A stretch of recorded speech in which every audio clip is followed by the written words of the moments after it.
Hey guys, tonight we're stepping into a world where a merchant's greed could mean the difference between your family eating or starving. The year is 1880. The place is DeSmet's, Dakota Territory.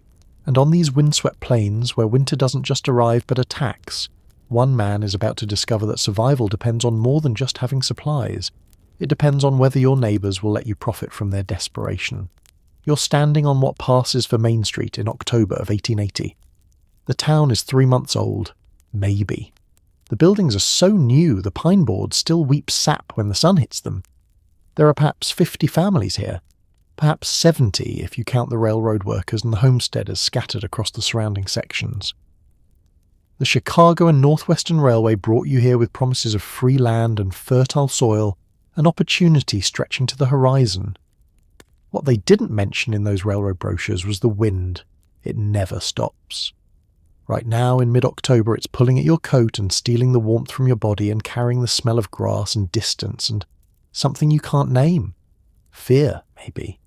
Or just the emptiness of a place where civilization is 3 days away by train and winter is 3 weeks away by calendar. Daniel Loftus knows this wind well. He's standing in the doorway of his general store, watching the street with the practiced eye of a man who understands that his survival depends on yours.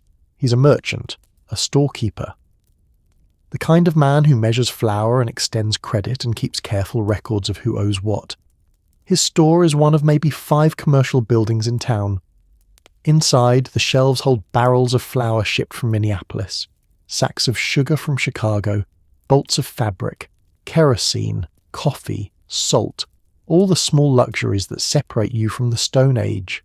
He's not a large man, average height, maybe 40 years old, though the Prairie ages people in ways that make guessing difficult. His face is weathered from sun and wind. His hands are the hands of someone who works with paper and coins more than soil and tools, a businessman's hands. And right now, those hands are about to become the most important hands in DeSmet's. Because winter is coming, you can feel it in the air. See it in the way the geese are flying south in formations so large they darken the sky. Hear it in the anxious conversations people have when they think nobody's listening. This is your first winter here. You don't know what to expect. But the old-timers, the ones who've been in Dakota Territory more than a season or two, are worried. They're buying extra supplies, hoarding coal, stocking their root cellars like they're preparing for war. Charles Ingalls is one of those worried men. He's standing outside Fuller's Hardware talking to his neighbour Amos Whiting. You can't hear their words from here, but you can see the tension in their shoulders, the way they keep glancing at the sky like it might attack them. Charles has 4 daughters and a wife who's expecting another child. He's betting everything on this homestead claim. On free land and the promise that hard work equals prosperity. But right now, looking at those clouds building in the northwest, he's wondering if he made a terrible mistake. His daughter Laura is with him. She's 13 years old, small for her age, brown hair pulled back, eyes that take in everything and forget nothing. She's watching Daniel Loftus the way a cat watches a mouse hole. With that peculiar intensity that comes from knowing something important is about to happen, but not quite understanding what. The temperature drops 5 degrees in an hour. You feel it in your bones. The wind shifts from west to north. The smell changes. Now it carries something sharp and cold and wrong. The conversations on the street stop mid-sentence. Everyone turns, everyone looks northwest. And there, rolling across the prairie like a wall, is your first Dakota blizzard. It hits at 3 in the afternoon. One moment you can see across the street. The next moment you can't see your hand in front of your face. The wind doesn't blow anymore. It screams. The snow doesn't fall. It flies horizontal, driven by wind so fierce it strips the breath from your lungs. The temperature plummets 20 degrees in 20 minutes. The world becomes white noise and cold, and the very real possibility that you might die before reaching shelter 20 feet away. You make it inside Loftus's store because it's closer than your own claim. So do a dozen other people. You crowd together in the sudden warmth, gasping and shaking snow from your clothes and trying not to show how terrified you are. Because fear is contagious out here. Panic kills faster than cold. Loftus moves through the crowd. calm. Efficient. He's done this before. He offers coffee to those who look like they need it. Speaks in low, reassuring tones about how these early-season blizzards burn themselves out quickly. How by tomorrow the sun will be shining and this will all seem like a bad dream. He's good at this. Good at making people feel safe. Good at being the steady presence in a crisis. But watch his eyes. Watch how they move across the room, cataloguing, counting, calculating. Because Daniel Loftus is a merchant first and a humanitarian second, and right now he's doing the mathematics of supply and demand. He's counting how many people are going to need flour this winter, how much coal they'll burn, how desperate they'll become when the trains stop running, and he's the only source of supplies between here and the next town 40 miles east. The blizzard lasts 18 hours. When it finally stops, the world has changed. The snow is piled in drifts taller than a man. The temperature is 5 below zero. The railroad tracks are buried under 6 feet of powder. And Daniel Loftus is standing in his store looking at his inventory and making a decision that will define him for the next 140 years. He's going to stay, through whatever winter brings. He's going to keep his store open and his shelves stocked as long as supplies last. And when those supplies run low, when desperation makes people willing to pay anything for a pound of flour or a scoop of sugar, he's going to charge exactly what the market will bear. That's just good business. Buy low, sell high. It's the foundation of every commercial transaction since humans invented commerce. Daniel Loftus didn't create this system. He's just operating within it, just trying to survive the same as everyone else, just protecting his investment and his future and his right to profit from the risks he's taking. But here's what Loftus doesn't understand yet. Here's the lesson the Prairie is about to teach him with brutal clarity. There are two kinds of economies. The market economy he knows, built on supply and demand and individual self-interest, and the moral economy the community is about to enforce, built on fairness and mutual obligation, and the collective belief that some things are more important than profit.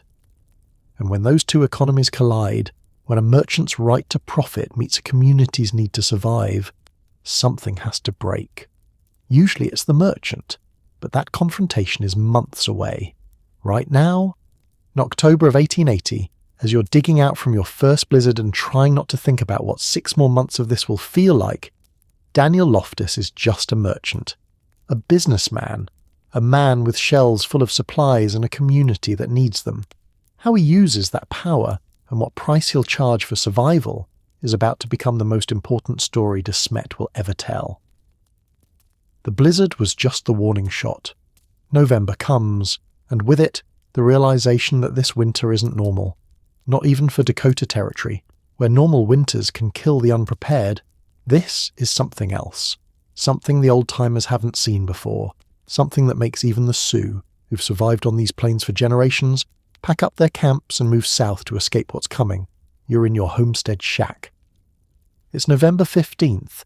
The third major blizzard in 2 weeks has just ended. You've stopped counting the smaller storms, the ones that only last 6 or 8 hours and only drop a foot of snow. Those don't even register anymore. You're measuring storms by whether you can see your barn afterward, or whether it's completely buried, and you have to dig a tunnel to reach your livestock. Your livestock. That's a generous term for the 2 cows and 3 chickens you brought with you from Iowa. The cows are losing weight because hay is already running low. The chickens stopped laying eggs 2 weeks ago because it's too cold, and they're too stressed, and their bodies have decided this is not a good time to reproduce. You don't blame them. You've come to the same conclusion. The town looks different now than it did in October. Smaller. Diminished. Some families left after that first blizzard, packed everything they could carry and headed east before the next storm hit. You don't judge them. Survival isn't cowardice, it's mathematics, and their mathematics said staying here equals death. But some families stayed. The Ingalls family, the Boasts, the Whaley family, the Wilder boys and their sister, maybe 40 families total, scattered across homestead claims and clustered in town. 40 families betting their lives that they can outlast winter, with whatever supplies they have and whatever they can buy from the merchants who stayed. Daniel Loftus stayed. So did Fuller and his brother at the hardware store. So did Amos Whiting, though calling Whiting a merchant is generous. He's more farmer than businessman, but he's got wheat. 500 bushels from last year's harvest, and right now, wheat means survival. You're walking to Loftus's store because you need flour. Your supply is running low. You've been rationing for 2 weeks already, but mathematics doesn't care about rationing. You have 4 people in your family. Each person needs roughly 2 pounds of food per day to avoid starvation. That's 8 pounds per day, 56 pounds per week, and winter has barely started. The store is crowded when you arrive. Everyone's doing the same calculation you are. Everyone's realizing that their supplies won't last until spring, that they need to buy now, before stocks run out, before prices climb higher, before the desperate arithmetic of survival makes buying impossible. Loftus is behind the counter.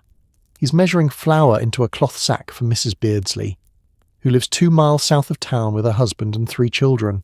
Her face is tight, anxious. She's watching the scale like it holds her family's future, which it does. The flour costs twice what it cost in October. Loftus explains this calmly. Freight costs have increased. Supply is limited. The railroad isn't running regular schedules anymore because the tracks keep getting buried. He had to pay premium prices to get this flour shipped before the train stopped altogether. He's just passing those costs along to his customers. That's reasonable. That's fair. That's how business works. Mrs. Beardsley pays. She doesn't argue, doesn't complain, just counts out the coins with trembling fingers and carries her flour home through snow that comes up to her knees. Because what choice does she have? Argue with the only merchant in town? Refuse to pay and watch her children starve? The market doesn't care about fairness. It only cares about who has supplies and who needs them. You're next. You ask for 20 pounds of flour. Enough for 2 weeks if you're careful. If you stretch every meal. If you mix the flour with water to make it go further and convince yourself that thin porridge is nutritious enough to keep you alive.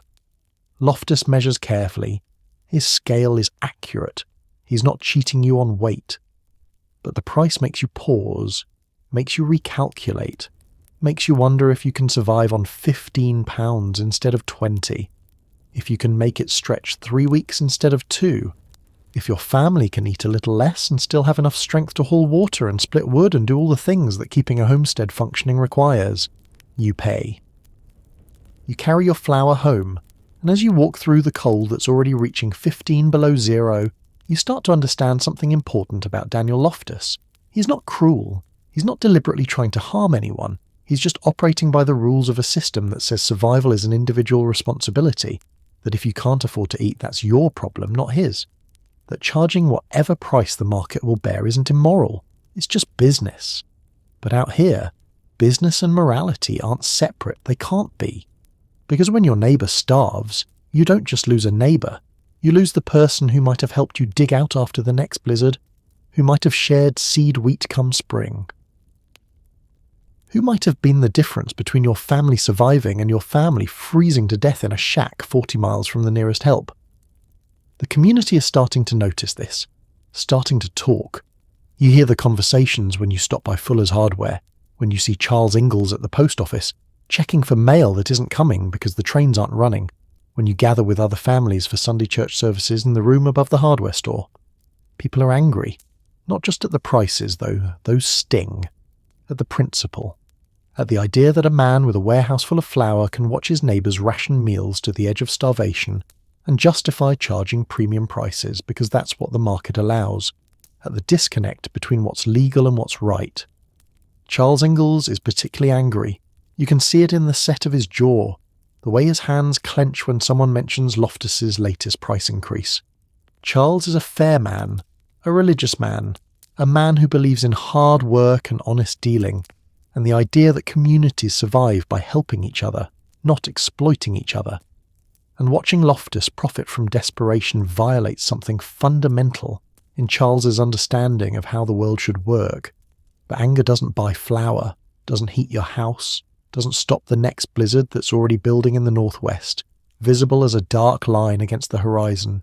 So you swallow your anger, you pay Loftus's prices, you ration your supplies a little tighter, and you hope that somehow, through some miracle you can't quite imagine, This winter will end before your supplies do.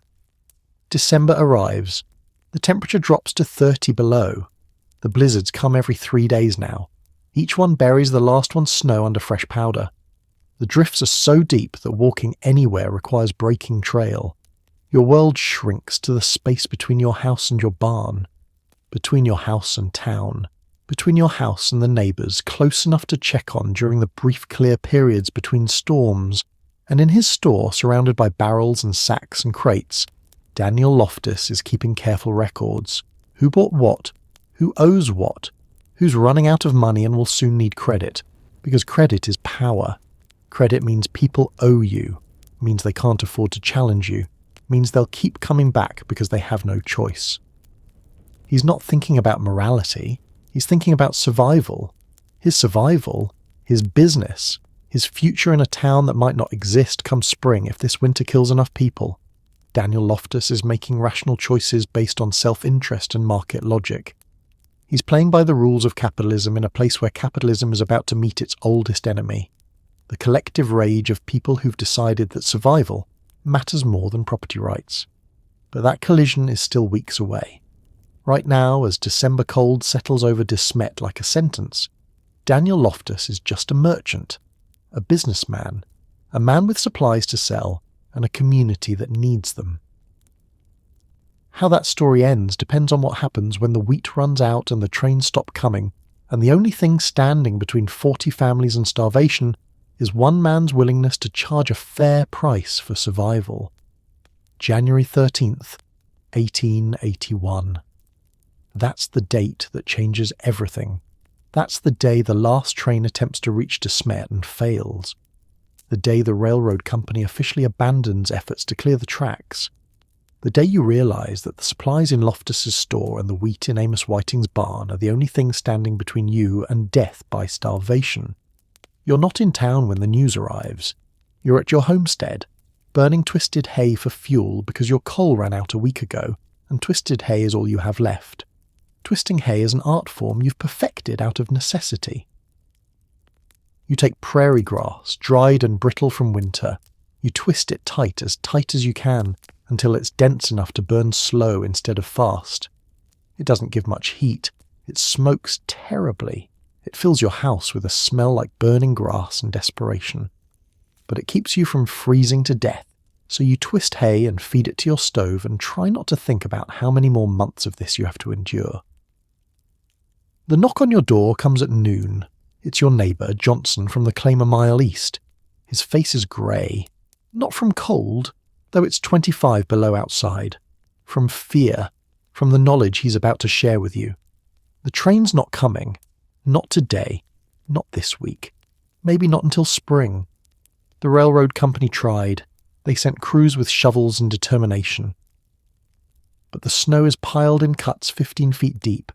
The wind fills them back in as fast as they can dig, and the men, freezing and exhausted and facing the reality that they might die trying to clear track to reach a town most of them have never heard of, quit, went home, left DeSmet's to its fate. You stand in your doorway feeling the cold pour in around Johnson's silhouette, trying to process what this means. No train means no supplies, no fresh flour, no coal, no coffee or sugar or kerosene or any of the 1,000 small things that make winter bearable. It means you're trapped, isolated, living on an island of snow with 40 other families and whatever food you have in your root cellar and whatever mercy Daniel Loftus decides to show when people start begging. Johnson leaves. You close the door. You sit down at your table and do the mathematics. You have maybe 30 pounds of flour left, some potatoes, a little salt pork. If you ration carefully, if you cut portions to the bare minimum needed to avoid starvation, you might make it 6 weeks.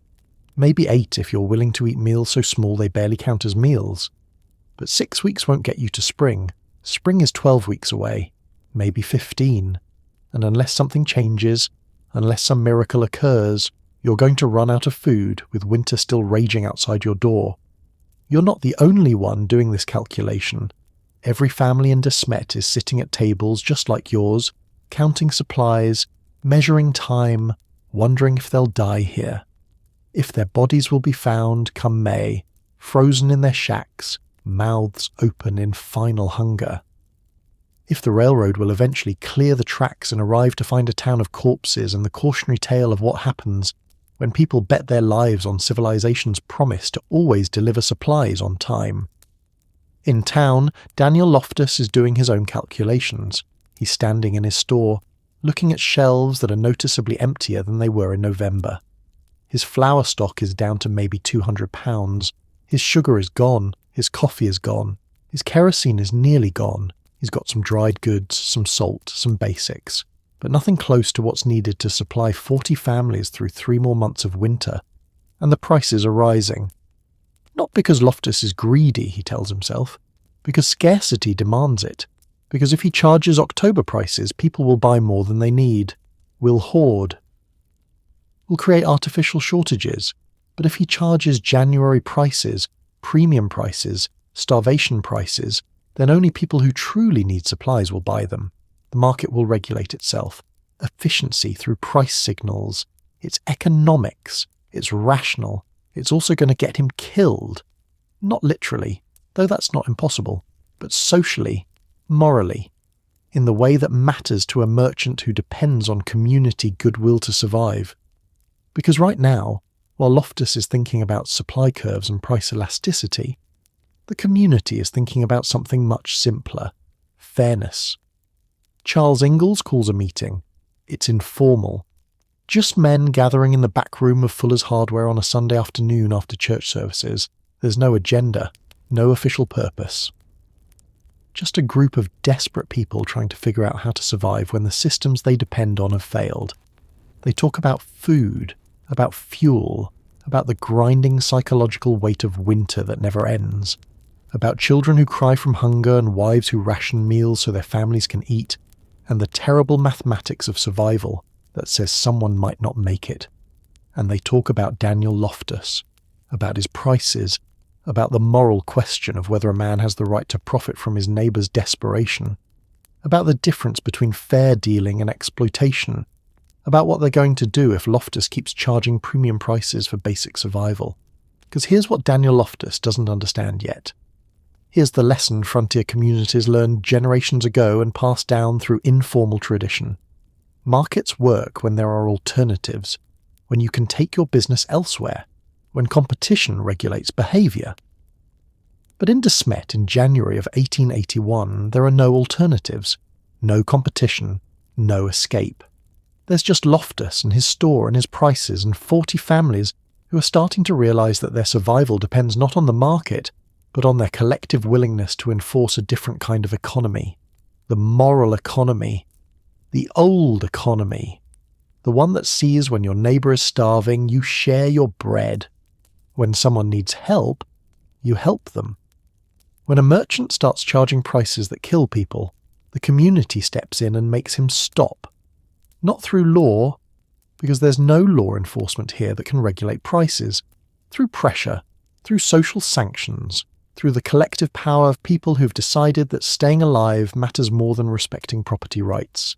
Amos Whiting speaks up during that meeting. He's got wheat, remember, 500 bushels from last year's harvest.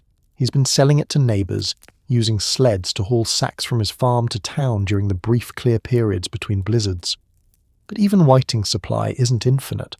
500 bushels sounds like a lot until you divide it by 40 families for 12 weeks. Someone suggests rationing, official community rationing. Everyone pools their supplies, they distribute food equally, nobody hoards, nobody profits, everyone survives together or dies together. It's communism, basically. Not that anyone uses that word. But the principle is the same: collective ownership, collective distribution, collective survival. The idea gains traction, but it requires everyone to agree. Requires merchants like Loftus to hand over their inventory for community distribution. Requires trust that hasn't been built. Requires sacrifice from people who've spent their lives believing in individual property rights and market freedom. It requires Daniel Loftus to become something other than a merchant, to become a member of a community that's decided survival trumps profit, to choose between his business principles and his neighbours' lives. That choice is coming, soon.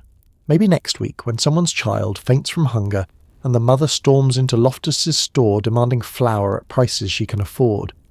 Maybe next month, when the community's patience runs out and they decide that social pressure needs to become something more forceful. But tonight, as you twist hay and feed it to your stove and try to sleep through the howling wind that promises another blizzard by morning, Daniel Loftus is in his store, counting inventory, calculating prices, making rational business decisions in a world that's about to teach him that rationality and morality aren't always the same thing. And somewhere south of town, buried under snow and unknown to almost everyone, a farmer has 60 bushels of wheat he was saving for seed. Wheat that might save DeSmet's. Wheat that will become the centre of the confrontation that defines this winter. Wheat that Daniel Loftus is about to try to profit from. And wheat that the community is about to make him sell at a price that has nothing to do with markets and everything to do with whether people believe you deserve to survive. The wheat that Daniel Loftus tried to profit from didn't just appear. It had to come from somewhere, and the story of where it came from matters less than what happened when it arrived. Because in February of 1881, when starvation stopped being a fear and became a timeline, the women of DeSmet's were already doing mathematics that would determine who lived and who didn't. You're Caroline Ingalls. It's February 3rd. You're standing in your kitchen at 6 in the morning and the flour barrel is nearly empty. You can see the bottom. The wood grain showing through the thin white dust that used to be pounds and pounds of flour shipped from Minneapolis in another lifetime, when trains ran and stores had supplies, and survival wasn't a daily calculation. You've got 4 daughters. Mary, who's blind and needs extra care. Laura, who's 13 and eating like she's trying to store calories for hibernation. Carrie, who's 9 and still growing. Grace, who's 3 and whose small body needs constant fuel to fight the cold that seeps through every crack in your house, no matter how much hay you stuff into the walls. And you're pregnant, 5 months along. Your body's building another human while you're rationing food down to portions that barely sustain the humans you already have. The mathematics of this are brutal. A pregnant woman needs roughly 2,500 calories per day. You're getting maybe 1,200. Your body's eating itself to feed the baby. Your teeth are loose. Your hair is falling out. Your hands shake when you measure the morning porridge because your muscles don't have enough fuel to stay steady. But you don't complain. Complaining uses energy you don't have. So you measure, you calculate, you make decisions about who gets the slightly larger portion today based on who's doing the heaviest work. Charles needs more because he's out in the cold for hours, twisting hay and hauling water. Laura needs more because she's young and her body is still developing. Mary needs more because the blind use extra energy navigating a world they can't see. You give yourself less. That's what mothers do. That's what women have always done when food runs short and choices have to be made. You eat last. You eat least. You smile while you do it so nobody knows how hungry you are, so nobody feels guilty for taking the food you're not eating. The flour you have left will last maybe 10 days. 2 weeks if you water it down so thin it's barely porridge. 3 weeks if you're willing to watch your children's ribs start to show and their eyes develop that hollow look that comes from bodies consuming themselves. Charles doesn't know how bad it is. You haven't told him. He's got enough to worry about. The constant battle with cold. The fear that the next blizzard will bury the house so deep you can't dig out. The weight of being responsible for 6 people's survival when the systems that were supposed to protect you have failed completely. So you keep the arithmetic to yourself. You measure portions. You make the food stretch. You water the milk so much it's basically white water with a memory of cow. You bake bread with so little flour it crumbles when you slice it. You serve meals that barely qualify as meals and pretend everything is fine. That's women's work. Not the visible labour of twisting hay or digging paths through snow. The invisible labour of making scarcity look like plenty. Of rationing without anyone noticing they're being rationed. Of keeping hope alive when the mathematics say hope is irrational. You're not alone in this. Every woman in DeSmet's is doing the same calculation. Mrs. Beardsley, 2 miles south, measuring her flour every morning and crying quietly where her children can't see. Mrs. Whalen, who's got 6 children and a husband who drinks away his terror. Mrs. Boast, whose body is betraying her with joint pain that makes every movement agony, but who still manages to feed half the neighbourhood's children when they show up at her door hungry. Ella Boast is different from you. She doesn't have children of her own, but she's adopted the entire town's children as hers. Her door is always open. Her table always has room for one more. And somehow, impossibly, she finds food to share when you know for a fact she's running as low on supplies as everyone else. You don't know how she does it. Maybe she and Robert eat even less than you do. Maybe they've been rationing since November while the rest of you are still eating normal portions. Maybe Ella just has a gift for making a little look like a lot. For stretching soup so thin it's basically flavoured water, but somehow still feels like a meal. Laura notices these things. Your daughter watches everything with those sharp eyes that miss nothing. She sees you measuring flour, sees you eating the smallest portion, sees the way your hands shake and your face has gone thin and your clothes hang loose where they used to fit. She doesn't say anything, but she knows. 13-year-olds always know more than they let on. You catch her giving Grace half her porridge this morning, sneaking it onto her little sister's plate when she thinks you're not looking. Your heart breaks a little. Because Laura is still a child herself, still growing, still needs every calorie. But she's already learned the arithmetic of sacrifice, already understands that in a crisis, you give to those who need it more. That's not something you taught her explicitly. She learned it by watching you, by watching every woman in this town make the same choices every day. Give to the children. Give to the husband who has to work outside. Take less for yourself. Smile while you're starving. Pretend everything is fine. The cold is worse in February than it was in January. You didn't think that was possible. But the thermometer outside your window reads 38 below zero. The windows are covered in frost so thick you can't see through them. The water bucket froze overnight even though it was sitting 3 feet from the stove. The nails in the walls have frost growing on them like strange metal flowers. Charles is outside, you can hear him working. The scrape of the shovel against frozen snow, the grunt of effort as he clears a path to the barn. Again. He cleared this same path yesterday, but the wind filled it back in overnight, so he digs. Every day. The same path, the same battle, the same exhausting, endless, pointless fight against weather that doesn't care if you live or die. You used to worry about him freezing. Now you've moved past worry into a kind of numb acceptance. If he freezes, you'll deal with it then. Right now you have to figure out how to make 10 days of flour last 20.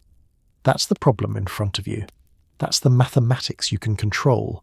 You start measuring, really measuring. Not the generous scoops you used to use when flour was plentiful and trains ran on schedule. Precise measurements, exact portions. You use a spoon now instead of a cup. You count the spoonfuls. 4 spoonfuls of flour mixed with water makes thin porridge for 1 person. You've got 6 people, 24 spoonfuls per meal, 3 meals per day, 72 spoonfuls. The flour barrel holds maybe 700 spoonfuls. 700 divided by 72 equals 9.7 days. Call it 10 days. But if you cut breakfast portions in half and make lunch even thinner, you can stretch it to 15 days. And if you skip your own portions entirely and just drink water with a pinch of salt to trick your stomach, you can push it to 18 days. 18 days. That's your answer. That's how long you can keep your family alive with the supplies you have. After that, you'll need a miracle, or you'll need the trains to start running, or you'll need someone in this town to have wheat they're willing to share at prices you can afford, or you'll need to start making choices you don't want to think about. Choices about which children eat and which children don't. Choices that no mother should ever have to make, but those choices are coming. You can feel it. See it in the other women's faces when you pass them on the street. That haunted look, that calculation happening behind their eyes, the arithmetic of survival that women have been doing since the beginning of time whenever famine comes and the men are too proud or too broken to admit they can't provide. And in his store, surrounded by barrels that are emptier every day, Daniel Loftus is doing his own mathematics, calculating how much he can charge, how desperate people will get, how long he can hold out before the community's patience turns to anger, before the women of DeSmet's stop asking politely for fair prices and start demanding them. Because men might talk about market principles and property rights and business logic, but women understand something simpler. When your child is starving, economics is irrelevant. Fairness is irrelevant. The only thing that matters is food. And if the man with food won't share it at prices you can afford, then the rules change. Then survival instinct overrides social contracts. Then desperate mothers become dangerous. Daniel Loftus doesn't understand this yet. He's about to learn. The rumour starts on February 10th. Someone has wheat, a farmer, south of town. Maybe 20 miles, maybe 40. The distance keeps changing depending on who's telling the story. But the important part stays consistent. There's wheat out there. 60 bushels, maybe more. Enough to keep DeSmet's alive until the trains start running. You hear about it from Mrs. Whalen, who heard it from her husband, who heard it at Fuller's Hardware from someone who swears they talked to a settler, who knows the farmer personally. Frontier telephone. Information passing mouth to mouth, getting distorted with each retelling, but carrying that core truth. Wheat exists. Somewhere, if someone can find it. Laura comes home breathless with the news. Her cheeks are red from cold and excitement. She's heard that Almanzo Wilder and Cap Garland are planning to go, to make the trip, to find this mythical farmer and bring back wheat before the next blizzard hits and makes travel impossible. You don't let yourself hope. Hope is dangerous when you're this close to the edge. Hope makes you relax your rationing. Makes you think maybe you can eat a normal portion today because salvation is coming. And then when salvation doesn't come, you've wasted food you couldn't afford to waste. But Charles is hopeful. You can see it in his face when he comes in from twisting hay. He's heard the same rumour, and unlike you, he lets himself believe it. Because the alternative is unthinkable. The alternative is admitting that you might not make it, that this winter might kill you, that your children might starve in a country that promised opportunity and delivered blizzards. The next day, the story changes. Now it's not Almanzo and Cap going. It's a group of men. Or maybe it already happened, and they're on their way back. Or maybe the wheat is at Amos Whiting's farm, not some mysterious settler's claim, and people have been buying it all along but nobody told you. This last version turns out to be partly true. Amos Whiting does have wheat. 500 bushels from last year's harvest.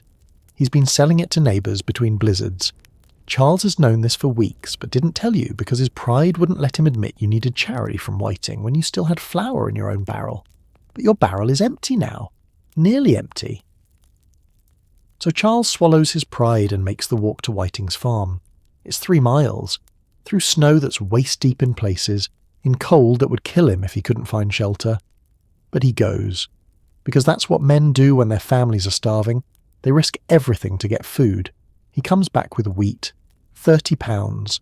Not flour, just wheat kernels. Hard and brown and completely useless unless you can grind them into something edible. Because humans can't digest whole wheat kernels. Your stomach will try. Will cramp and twist and eventually just pass them through undigested. You'll feel full while you're actually starving. It's a special kind of torture. Laura knows this. She's read about it somewhere, or maybe Ma taught her. Either way, she knows you need to grind the wheat. And DeSmet's doesn't have a proper mill. The railroad brought in a coffee grinder big enough to handle wheat. Someone set it up in town. Charles Lampson, Almanzo's cousin. He'll grind your wheat for a fee, or for a portion of the wheat itself. Another transaction, another calculation, another cost. You send Laura with the wheat. She's young, but she's capable. And honestly, you can't make the walk yourself. You don't have the strength. 5 months pregnant and half-starved and exhausted from the endless work of keeping a household functioning when nothing works the way it's supposed to. Your body is running on fumes, on stubbornness, on the refusal to give up that women somehow summon when giving up would be easier. Laura makes the trip, comes back with flour, real flour, ground from Whiting's wheat. It's coarser than store-bought flour, grittier, but it's food, it's calories, it's another week of survival, maybe 2 if you're careful. But here's the problem. Whiting's wheat costs money. Not much. He's being fair. Charging less than Loftus would charge for store flour if Loftus had any store flour left to sell. But it still costs money, and your money's running out as fast as your flour. You've got maybe $10 left, in coins. Hidden in a sock in your trunk because banks are far away, and trust is rare, and women learn early to keep emergency money somewhere their husbands can't accidentally spend it. $10 sounds like a lot until you price it out. Wheat costs 50 cents per bushel from whiting. Ground into flour, 1 bushel yields maybe 35 pounds. 35 pounds feeds your family for maybe 5 days if you ration carefully. $10 buys 20 bushels. 20 bushels makes 700 pounds of flour. 700 pounds lasts maybe 100 days if you're very, very careful. But spring is still 60 days away, minimum. Maybe 90 if the weather doesn't break. And those calculations assume nothing else goes wrong. Assume nobody gets sick and needs extra food to recover. Assume the next blizzard doesn't trap you inside for a week and force you to burn your furniture for fuel. Assume Charles doesn't freeze his feet and become unable to work. Assume the baby you're carrying doesn't come early and require the extra calories you don't have. You count your money. You count your days. You do the arithmetic that keeps you alive, and try not to think about what happens when the arithmetic stops working. Daniel Loftus hears about Whiting's wheat the same way everyone else does. Through rumour. Through the frontier telegraph that carries information faster than trains ever did. And he understands immediately what this means for his business: competition. For the first time all winter, he has competition. Families don't need to buy from his store anymore. They can walk to Whiting's farm, can buy wheat directly, can grind it themselves or pay Lampson to grind it, can bypass Loftus entirely. This should terrify him, should make him drop his prices to compete, should force him to remember that merchant survival depends on customer survival, and if all his customers die or desert him for Whiting, his business dies too. Instead, Daniel Loftus makes a different calculation. He sees an opportunity. Because Whiting's farm is 3 miles from town. In this weather, that might as well be 30 miles. Not everyone can make that walk. The old, the sick, the women with small children. They need supplies closer. They need a merchant in town who'll sell them food without requiring a dangerous trek through blizzard conditions. So Loftus maintains his prices, keeps charging premium rates for the dwindling supplies he still has. Flour when he can get it. Sugar, coffee, salt, the small luxuries that make survival bearable. He's betting that enough people will pay his prices to make holding firm worth the risk of losing customers to Whiting. It's not an unreasonable bet. In normal times it would work, but these aren't normal times, and Loftus has miscalculated something fundamental about human psychology, about what happens when people get desperate enough, about the point where gratitude turns to resentment, and resentment turns to rage. The women notice first. You always do. You're the ones counting pennies and measuring flour and making the daily decisions about what gets purchased and what gets postponed. You're the ones who see Loftus's prices and know they're unfair, know he's profiting from desperation. Know that every penny you pay him is a penny you can't spend on wheat from Whiting. Mrs. Beardsley says it out loud first, at church, after services, when the women gather in the back room to talk about household things while the men discuss roads and weather and business.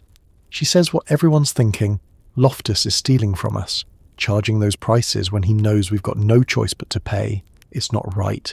It's not Christian. The word spreads. Not stealing exactly, but something close to it. Profiteering. Gouging. Taking advantage. Using his position as the only merchant in town to extract maximum profit from families who are one blizzard away from starvation. Caroline Ingalls listens, doesn't say much, but she's calculating. She's got that look Laura knows well. The look that means Ma is doing arithmetic and reaching conclusions she doesn't like. Later, at home, you tell Charles what Mrs. Beardsley said. You don't editorialise. Don't add your own opinion. Just report the facts. Let him draw his own conclusions. Because that's how marriages work when you're both exhausted and terrified and trying to survive. You share information. You trust each other to process it. You make decisions together even when you're too tired to talk them through. Charles gets quiet. That dangerous quiet that means he's angry. Really angry. Not the quick flash of temper that comes and goes. The slow building rage that comes from watching your family suffer while someone profits from that suffering. He's been twisting hay all day. His hands are bleeding where the rough grass has worn through his gloves. His back aches from the constant bending and twisting. He's burning maybe 4,000 calories a day just trying to stay warm and keep the fire going. He's eating maybe 1,500. His body is consuming itself. His face has gone gaunt. His eyes have sunk into his skull. He looks 10 years older than he did in October. And Daniel Loftus looks the same as he did in October. Well fed, warm, comfortable. Because merchants don't twist hay. Don't haul water in sub-zero temperatures. Don't risk frostbite every time they step outside. They stay in their stores, count their money, calculate their profit margins while their neighbours slowly starve. That contrast matters. Charles sees it. Every man in DeSmet's sees it. And they're starting to ask questions, starting to wonder whether market freedom matters more than human decency. Whether property rights matter more than survival. Whether one man's right to profit is worth 40 families' suffering. The next day, Charles goes to Fuller's Hardware, not to buy anything, to talk, to gather with other men who are thinking the same thoughts, who are reaching the same conclusions, who are deciding that something needs to change before someone dies. You don't know exactly what they discuss. Charles doesn't tell you details. But when he comes home, his face has changed. He looks determined, resolved, like he's made a decision and now he's going to follow through no matter what it costs. Something is coming. You can feel it. The men are organising, planning, building towards some kind of confrontation with Loftus, some kind of reckoning where the community collectively enforces the moral economy they believe in, where they remind the merchant that his survival depends on their survival, where they make him choose between his profit margin and his neighbours' lives. You don't know when it will happen. Don't know what form it will take, but you know it's necessary, because the arithmetic you've been doing is running out of solutions. Your 18 days of flour is down to 12, your $10 is down to 7, and Daniel Loftus still has supplies he's holding at prices you can't afford. Something has to break. Either Loftus's pricing, or the community's patience, or the rules that say merchants can charge whatever they want and customers have no recourse but to pay or die. In 2 days, you'll find out which one breaks first. The confrontation you've been expecting doesn't start with men. It starts with Mrs. Hawthorne standing in Daniel Loftus's store on February 28th, holding $1.75 in coins and realizing it's not enough. She's come to buy wheat. The wheat everyone's been talking about. The wheat that Almanzo Wilder and Cap Garland brought back from their journey south. 60 bushels of salvation. Enough to keep 40 families alive until the trains start running again. She knows it's here because her husband saw them unload it yesterday, saw Loftus take possession, saw the merchant's eyes light up with the particular gleam that comes from understanding you control something people desperately need. You're not in the store yet. You're outside with Laura, waiting your turn because 6 women are already crowded inside and Loftus's store isn't big enough for everyone at once. But you can hear Mrs. Hawthorne's voice through the door. Hear the confusion first, then the disbelief, then the anger she's trying to control, because frontier women learn early that losing your temper with merchants gets you nowhere except blacklisted. $2.50 per bushel, her voice carries through the thin walls. But Mr. Wilder only paid $1.50 for it. I know because my husband was there when they negotiated with Loftus about the purchase price. You can't hear Loftus's response. His voice is lower, measured, calm. The voice of a man explaining basic economics to someone who clearly doesn't understand how business works. But you can imagine the words: supply and demand, risk and reward, the cost of doing business. All the rational explanations that sound reasonable when you're the one making profit and cruel when you're the one being charged $1 more per bushel than the merchant paid. Mrs. Hawthorne comes out. Her face is red. Not from cold, from rage barely contained. She's got 2 bushels of wheat. It cost her $5. $5 she didn't want to pay. $5 that should have been $3. $5 that represents the difference between fairness and exploitation. She sees you waiting, sees the question in your eyes, and she doesn't even try to hide her anger. He's charging $2.50 per bushel, a full $1 more than Almanzo paid for it, a full $1 more than it's worth. He's profiting from our starvation and calling it good business. The other women hear this. Mrs. Beardsley, Mrs. White, Mrs. Brown. who's got 7 children and a husband who's been sick with pneumonia for 3 weeks and can't work. They all hear the price and do the same mathematics you're doing. $2.50 times the bushels they need equals money they don't have, equals choosing between wheat today and coal tomorrow, equals another calculation in the endless series of calculations that define survival. Laura is watching all of this with those sharp eyes that miss nothing.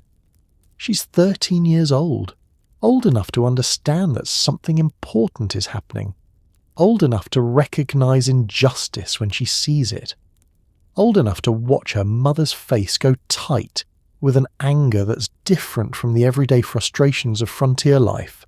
This is deeper. This is the kind of anger that comes from watching someone exploit your desperation and smile while doing it. You have $3 in your pocket, enough for 1 bushel at Loftus's price. 1 bushel makes maybe 35 pounds of flour. 35 pounds feeds your family for maybe 4 days if you ration carefully. 4 days. That's what $3 buys you. That's what standing in the cold waiting to be overcharged gets you. But you need the wheat. Your flour is gone. Completely gone. You scraped the last handful from the barrel this morning and baked it into bread so thin you could see through it. Your family needs food. Today. Not tomorrow when you might find a better price, not next week when community anger might force Loftus to lower his rates. Today. Right now. Before your children's hunger becomes something worse than discomfort. So you go inside, you stand at Loftus's counter, you ask for 1 bushel, you don't argue about the price, don't protest. Don't give him the satisfaction of seeing how angry you are. You just pay, count out the coins, take your wheat, leave. But here's what Daniel Loftus doesn't understand, what he can't see because he's focused on profit margins and business logic and his right to charge whatever the market will bear. Every woman who pays that inflated price is remembering, recording, filing away this moment for future reference. Because women keep score, not in ledgers like merchants do, in memory, in the careful accounting of who helped and who hurt, who showed mercy and who showed greed, who deserved loyalty and who deserved consequences. By noon, Loftus has sold maybe 8 bushels at $2.50. That's an $8 profit. $8 he earned by doing nothing except standing between desperate families and the food they need to survive. $8 that represents the difference between what he paid and what he charged. $8 that will cost him everything, because the women are talking. Not in his store where he can hear them, in the street, in their homes, passing each other on the way to the well, gathering in small groups of 2 and 3 and 4 to discuss what just happened and what it means and what they're going to do about it. Mrs. Hawthorne is the loudest. She's past caring about propriety or discretion, or the social rules that say women shouldn't criticize merchants publicly. It's theft, she says, and the word spreads. Theft. Not just overcharging, not just price gouging, theft.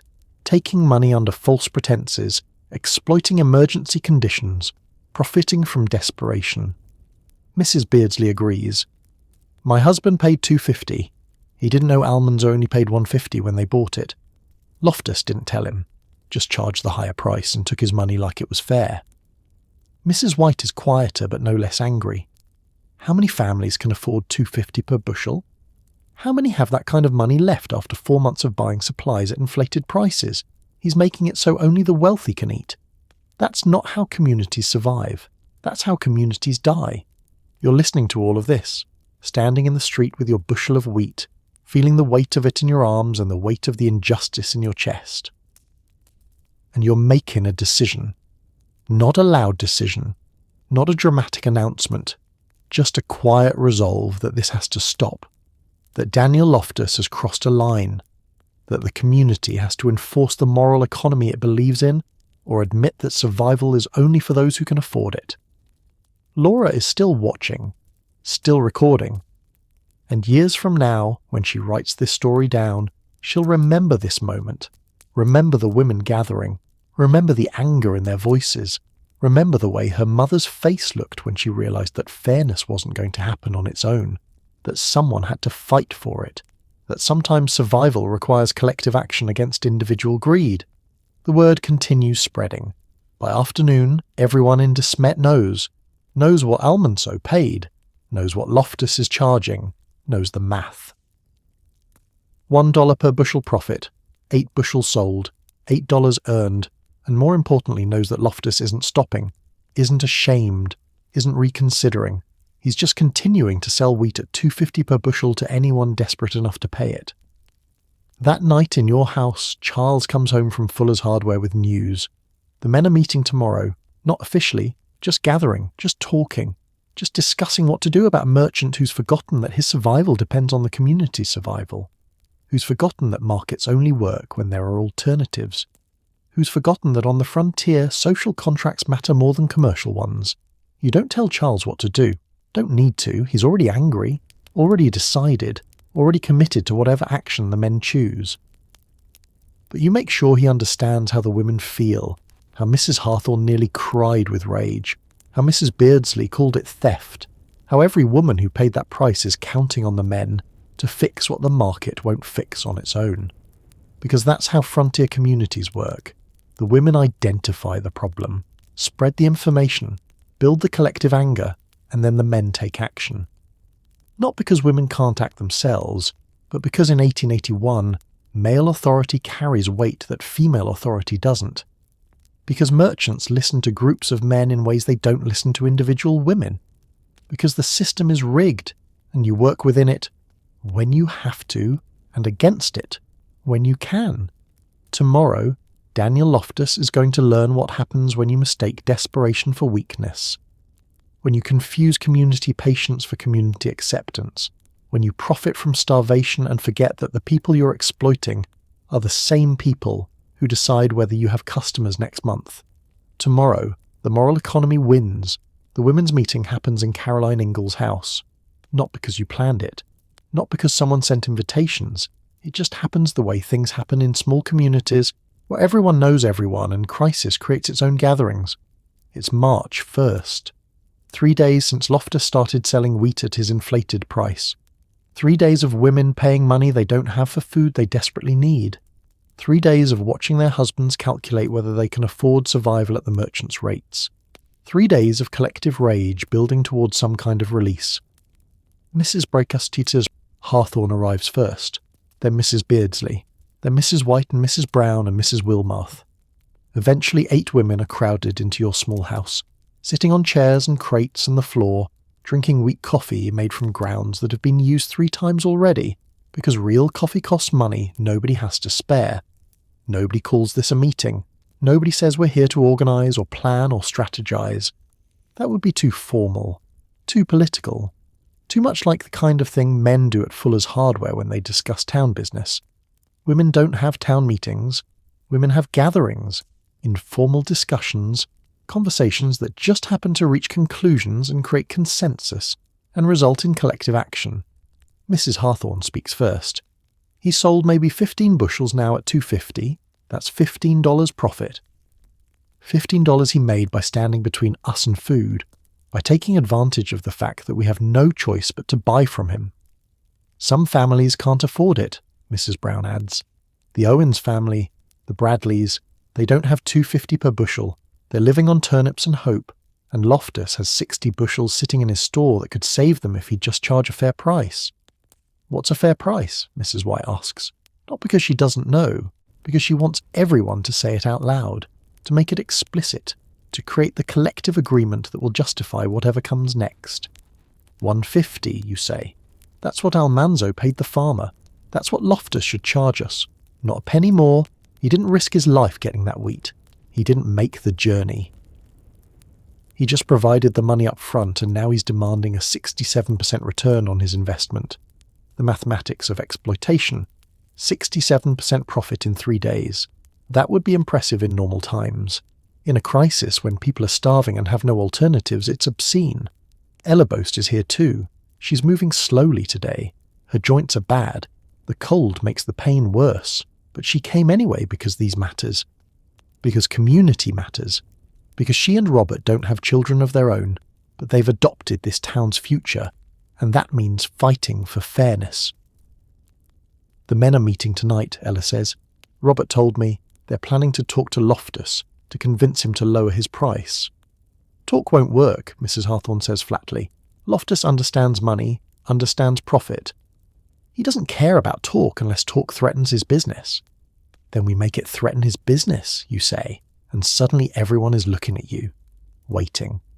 Because you've just said the quiet part out loud. You've just suggested that women can have economic power, can make choices that impact merchants, can enforce consequences. We stop buying from him, you continue, all of us, completely. We buy wheat from Whiting. We buy whatever else we need from Fuller's Hardware. We pay the extra cost of walking farther or doing without. And we tell every other family in town to do the same.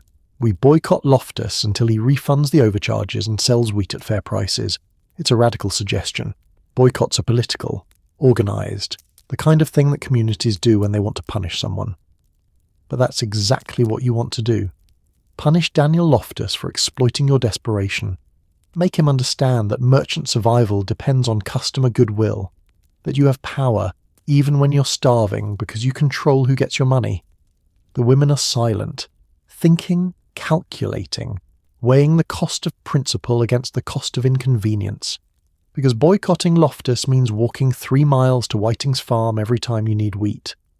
Means doing without the small conveniences that Loftus's store provides. Means collective sacrifice to enforce collective values. I'm in, Mrs. Hawthorne says. I'll walk to Whiting's. I'll tell every family I know to do the same. Loftus wants to profit from starvation. He can do it with an empty store. Me too, Mrs. Beardsley agrees. My husband already paid the inflated price.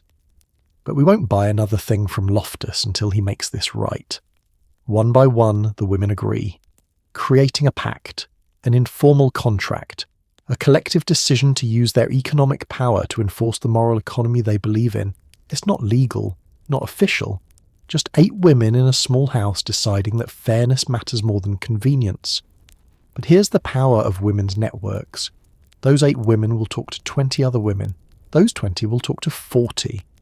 By tomorrow, every household in DeSmet's will know about the boycott, will understand the terms, will face the choice of participating or being excluded from the social bonds that make survival possible.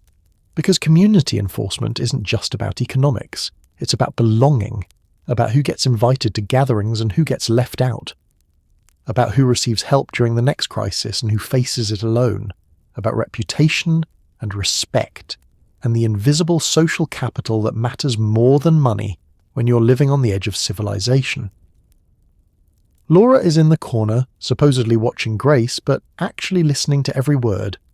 She understands what's happening even if she doesn't have words for it yet. She's watching her mother and the other women create power from powerlessness, watching them organize without calling it organization, watching them enforce consequences without any legal authority to do so. This is women's history, the kind that doesn't get written down in official records, the kind that happens in houses and churches and informal gatherings, the kind that shapes communities without ever being formalized or documented or recognized as politically significant. But it's real. It's powerful. And right now, in your small house on the Dakota Prairie, it's creating the pressure that will force Daniel Loftus to choose between his profit and his future. The meeting ends, the women leave, but the decision remains. The pact holds. And tonight, when Charles goes to Fuller's Hardware for the men's meeting, you'll make sure he knows what the women have decided. Make sure he understands that female solidarity is backing male action. Make sure he tells the other men that their wives expect results. Because tomorrow, those men are going to Loftus's store. They're going in a body. They're going with the collective authority of 40 families behind them. And they're going to have a conversation that Daniel Loftus will remember for the rest of his life. They go at noon. 23 men, walking together down Main Street toward Loftus's store with the kind of grim determination that comes from knowing you're about to do something uncomfortable but necessary. You're watching from your window. So are all the other women. This is your work made visible, your collective anger transformed into male action, your economic analysis translated into the language that merchants understand. You can't go yourself, can't stand beside Charles as he walks through Loftus's door. But you're there in spirit, in purpose, in the expectations that have been building for 3 days. Charles Ingalls leads, not because he's elected or appointed or officially in charge, because he's the one everyone trusts. The one who speaks plainly, the one who understands both business and fairness, and can explain the difference to someone who's confused the two. The men file into Loftus's store. It's not large enough for 23 bodies. They crowd together, filling the space, making it impossible for Loftus to ignore them or pretend this is a normal business day. This is collective action. This is community enforcement. This is the moral economy made physical. You can't hear what's said, can't see through the store windows from this distance, but you can imagine. You know Charles, know his voice, know how he sounds when he's angry but controlled, when he's speaking truth that someone needs to hear whether they want to or not. Later, Charles will tell you the details. How the men explained calmly that they knew the wheat cost $1.50 per bushel, how they pointed out that Loftus charged $2.50, how they did the mathematics of exploitation in language that even a merchant couldn't deny. $1 profit per bushel, $15 earned, 67% return in 3 days.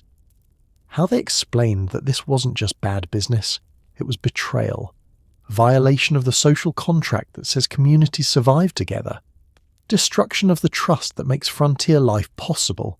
They weren't asking him to give the wheat away, weren't demanding charity, just fairness, just the price that actually reflected his costs, plus a reasonable return. And how Daniel Loftus tried to justify himself, tried to explain supply and demand, risk and reward. His right to charge whatever price the market would bear, all the arguments that sound rational, until you're the one being charged $1 more than fair value while your children are hungry.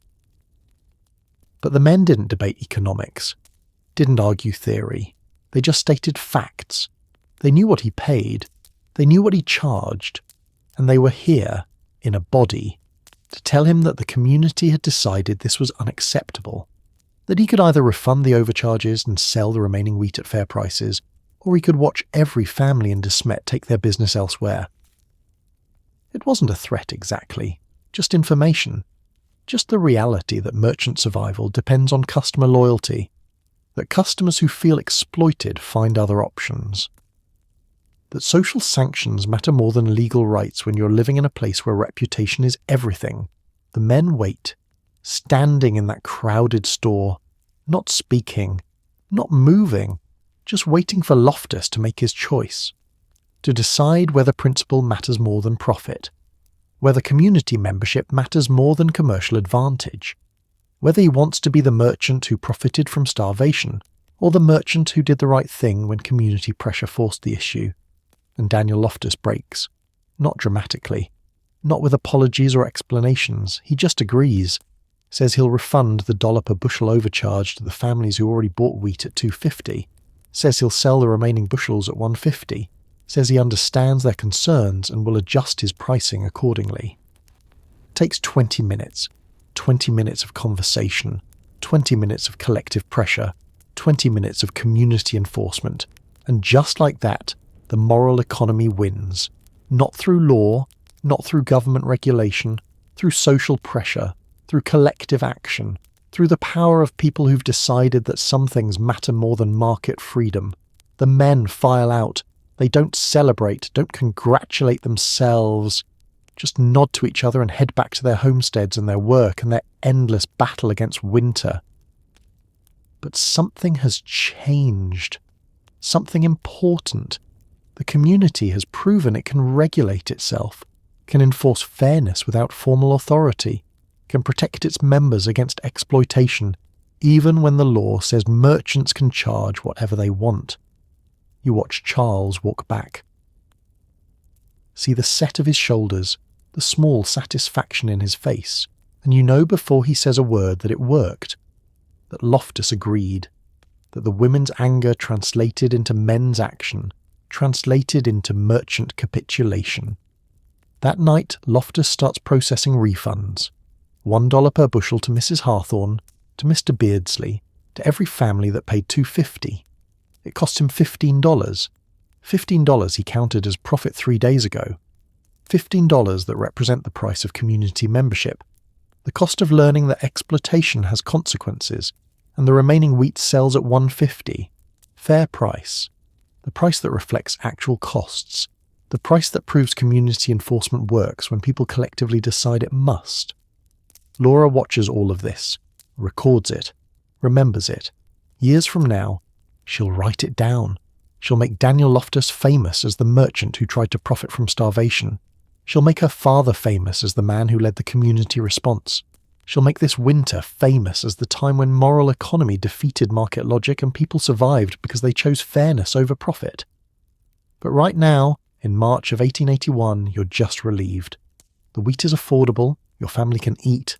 The trains will come eventually, spring will arrive, this terrible winter will end, and DeSmet's will survive because its people chose to enforce the values that make communities possible. Daniel Loftus survives too. His business continues.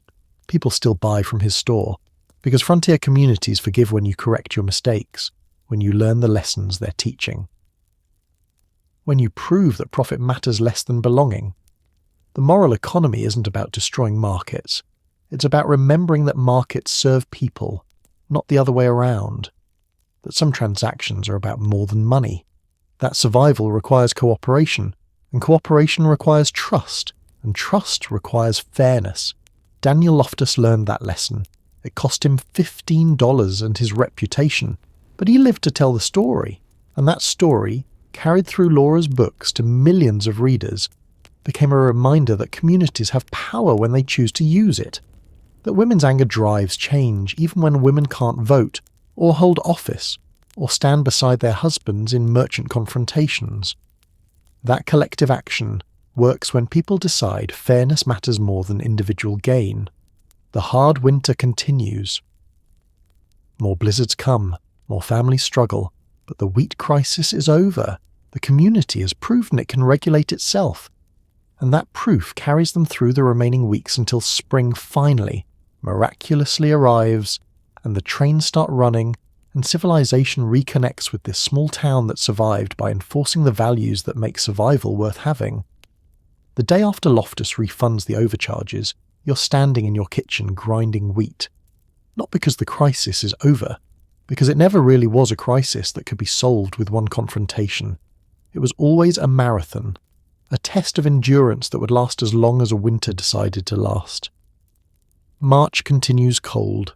The blizzards keep coming, but something has changed that has nothing to do with temperature or snow depth.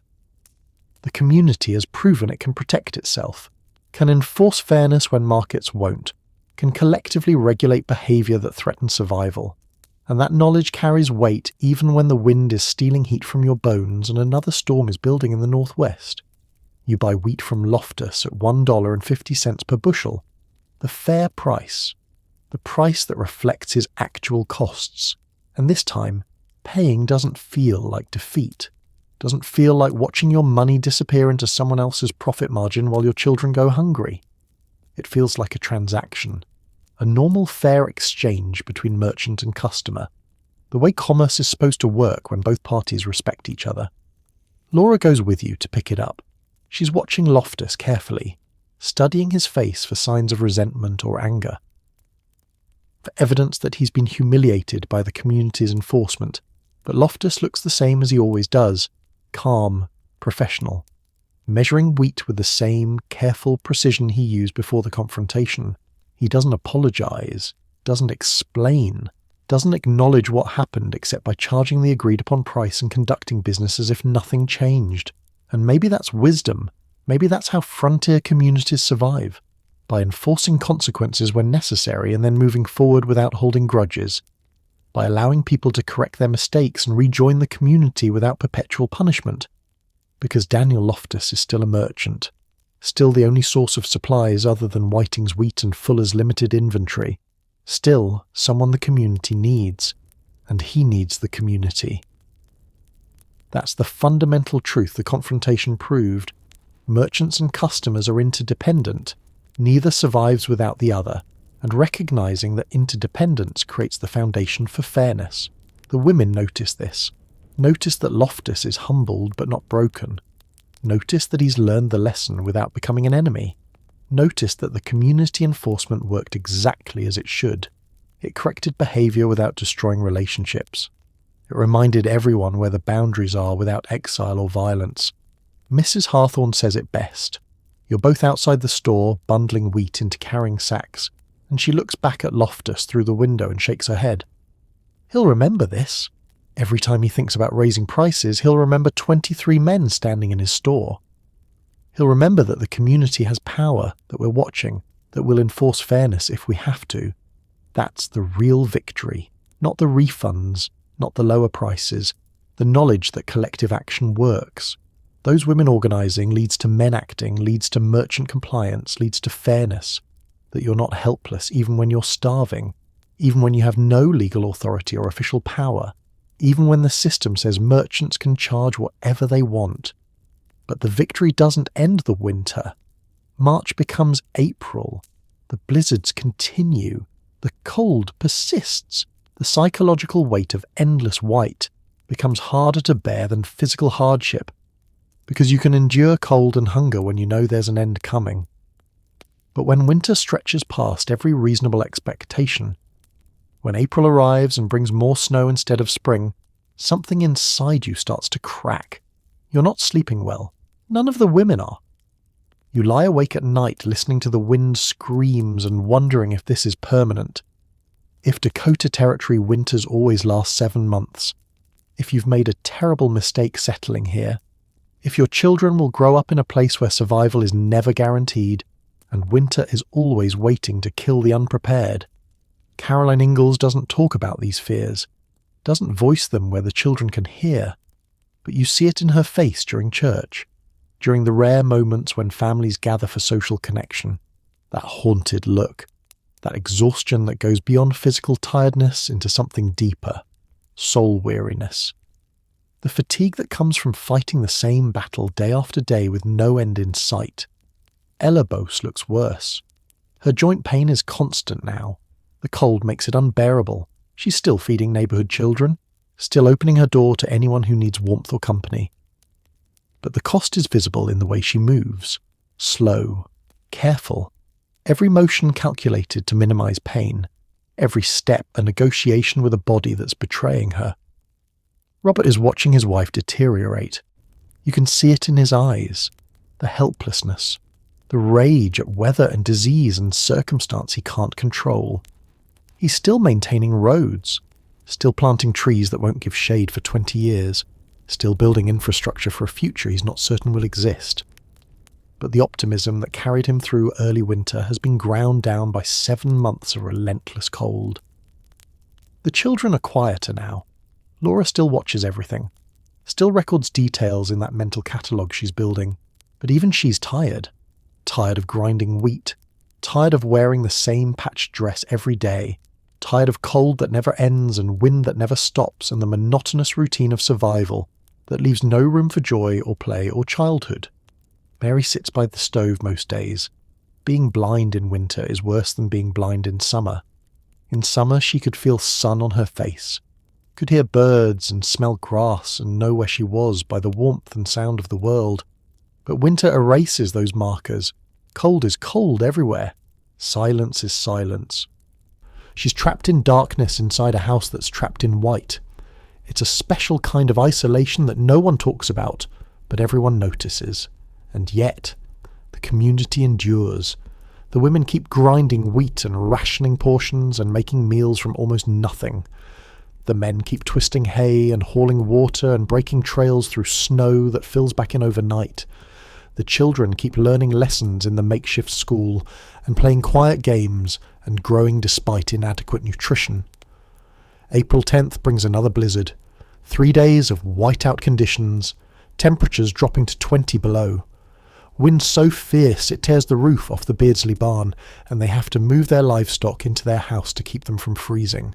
The community rallies, shares space, shares hay. Shares the burden, because that's what you do when individual survival is impossible and collective survival is the only option. And then, finally, impossibly, the weather shifts. You notice it first on April 23rd. The wind changes direction. For 7 months it's blown from the north and west. Cold wind, Arctic wind, the wind that carries blizzards and death. But today it's blowing from the south, and it's warm. Not spring warm, Not comfortable, just above freezing. But after 7 months of sub-zero temperatures, 33 degrees feels like summer. You step outside without your coat, stand in the wind that's melting snow from your roof in slow drips. Listen to water running somewhere under the drifts, and you let yourself hope. The change is dramatic, rapid. 3 days of southern wind and temperatures climbing into the 40s and 50s. The snow doesn't gradually melt, it collapses. The 15-foot drifts that buried buildings and blocked roads and trapped you in this frozen prison for 7 months turn to water in 72 hours. By April 26th, Main Street is a river, 2 feet of water flowing through town. The railroad cuts are flooded. The Prairie has become a lake. Everything that was frozen is now liquid. Everything that was buried is now revealed. And the landscape that emerges looks different than you remember. Flatter. More exposed. Like the snow was hiding the bareness underneath. The flooding creates new problems. Houses flood. Root cellars fill with water. The Yankton settlement 40 miles east is nearly washed away when the Missouri River overflows its banks, and ice jams break and send walls of water downstream. More people die in the flooding than died during the entire winter, drowning in the aftermath of surviving freezing. But DeSmet's survives. The town is higher than the river. The flooding is inconvenient but not catastrophic, and within a week, the water recedes. The ground appears. Mud everywhere. Thick, sticky, impossible mud that sucks at your boots and makes every step exhausting. But it's spring mud. May mud. The mud that means winter is finally, truly over. The first train arrives May 6th. 7 in the morning. You hear the whistle from your house. That sound you haven't heard in 4 months. The sound of civilization reconnecting, of isolation ending, of supply lines restored. The entire town walks to the depot. 40 families standing in mud, watching the train pull in. The locomotive is decorated with evergreen branches. The engineer is grinning, and when the cargo doors open, you see what you've been dreaming about for months. Food. Real food, barrels of flour, sacks of sugar, coffee, fresh vegetables shipped from Iowa, oranges in May in Dakota Territory. It feels like a miracle. Someone starts singing, a hymn, Thanksgiving. The whole crowd joins in, voices rough from disuse and cold and 7 months of bare survival, but singing anyway, crying and singing and hugging strangers because you all survived. Every single family that stayed made it through. Nobody starved, nobody froze. The hard winter tried to kill you and failed. Laura is crying. You've never seen her cry from emotion before. From pain, yes. From frustration. But not from overwhelming relief. Not from the realization that the nightmare is finally over and spring has arrived and life can return to something resembling normal. Charles buys oranges, 3 of them. They cost more than wheat cost during the crisis. But he doesn't care. He watches his daughters eat fresh fruit for the first time in 7 months, and his face does something you haven't seen since October. He smiles, really smiles. The kind of smile that reaches his eyes and erases some of the exhaustion, and makes you remember why you married him. The community celebrates what they start calling Christmas in May, because they couldn't celebrate Christmas in December, couldn't afford celebration when survival was consuming every ounce of energy. But now, with trains running and supplies arriving and winter defeated, they allow themselves joy. There's a dance at the Congregational Church, real dancing, with music from fiddles that have been silent all winter because cold makes strings break and frozen fingers can't play. The women wear their best dresses, the ones they've been saving because washing clothes in winter wastes precious water and fuel. The men shave, comb their hair, pretend they're not gaunt and exhausted and forever changed by what they survived. You dance with Charles, slow circles around the room, and you realize you're both crying, not sad crying, relief crying, the kind of tears that come when you've been holding tension for so long that releasing it feels like breaking. You survived. Your family survived. The gamble on Dakota Territory didn't kill you. Not this year. Ella Boast is sitting against the wall. She can't dance, can barely walk, but she's smiling, watching the children play, watching the community celebrate, and you see Robert bring her cake, actual cake with sugar and eggs and all the ingredients that disappeared in January. She takes a bite and closes her eyes, and you see her remember what normal tastes like. The celebration lasts 3 days, because there's planting to do, fields to prepare. The business of survival doesn't stop just because winter ended. You traded one kind of work for another. But this work has hope attached to it.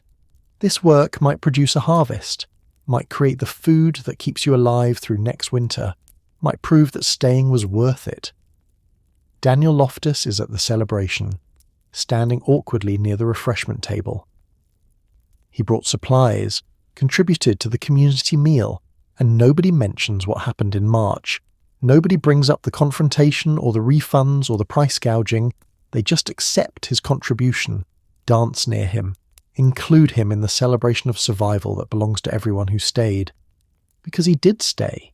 He could have left, could have abandoned DeSmet's when the train stopped and starvation became real, could have saved himself and let the community fend for itself. But he stayed, kept his store open, sold supplies at prices that eventually became fair. And that counts for something. Not forgiveness exactly, but acceptance. Recognition that surviving together creates bonds that transcend individual mistakes. Years later, Laura Ingalls Wilder will write a book called The Long Winter. She'll tell the story of surviving 7 months of blizzards and starvation, and cold that wanted everyone dead. She'll make her family famous, make Almanzo Wilder a hero, make Daniel Loftus a villain, make the hard winter into legend. But legends simplify. They have to. You can't capture the complexity of 7 months in 300 pages. Can't explain every decision and calculation and moment of terror. Can't show the women's invisible work or the community's collective action, or the way survival required everyone cooperating in ways that didn't fit into dramatic narratives.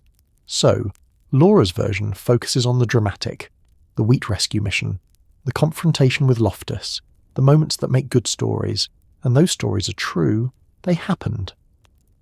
But they're not the whole truth.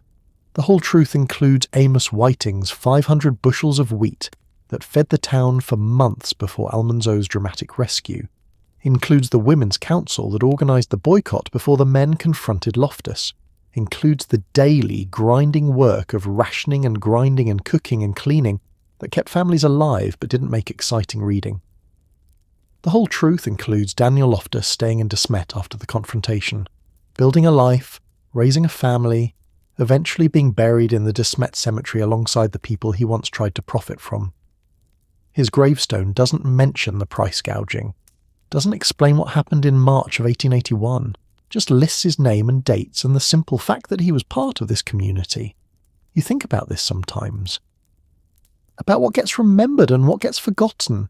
About how women's work disappears from history even though it's the foundation that makes survival possible. About how collective action gets simplified into individual heroism because that's easier to tell. Caroline Ingalls organised the women's boycott, but history remembers Charles confronting Loftus. Ella Boast fed half the town's children through the winter. But history remembers Robert planting trees. You ground wheat and rationed meals and made survival possible. But history remembers the men who brought the wheat home. It's not fair. But fairness and history are different things. History is written by who has time to write, by who has authority to be believed, by who fits into the narrative structures that make sense to readers who weren't there. And women's work, women's organising, women's economic power rarely fits those structures.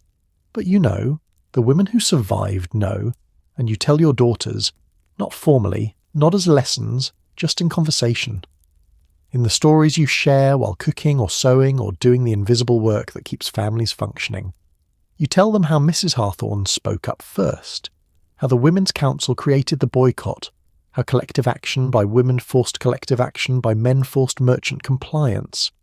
You tell them that economic power isn't just about earning money, it's about spending it, about choosing where to buy and who to support and when to withhold business until prices become fair, about understanding that merchants need customers more than customers need any individual merchant, about the power of organized refusal. You tell them about moral economy, about the idea that some things are more important than profit, that communities survive by enforcing fairness even when markets won't, that collective values matter more than individual rights when survival is at stake, that the frontier taught lessons about cooperation that civilization is already forgetting. Laura listens, remembers, and maybe some of this makes it into her books, maybe not. But the lessons carry forward anyway, through daughters and granddaughters and women who understand that history erases their work but can't erase what they know about their own power. The hard winter becomes legend. The town that survived 7 months of blizzards through grit and determination and individual heroism.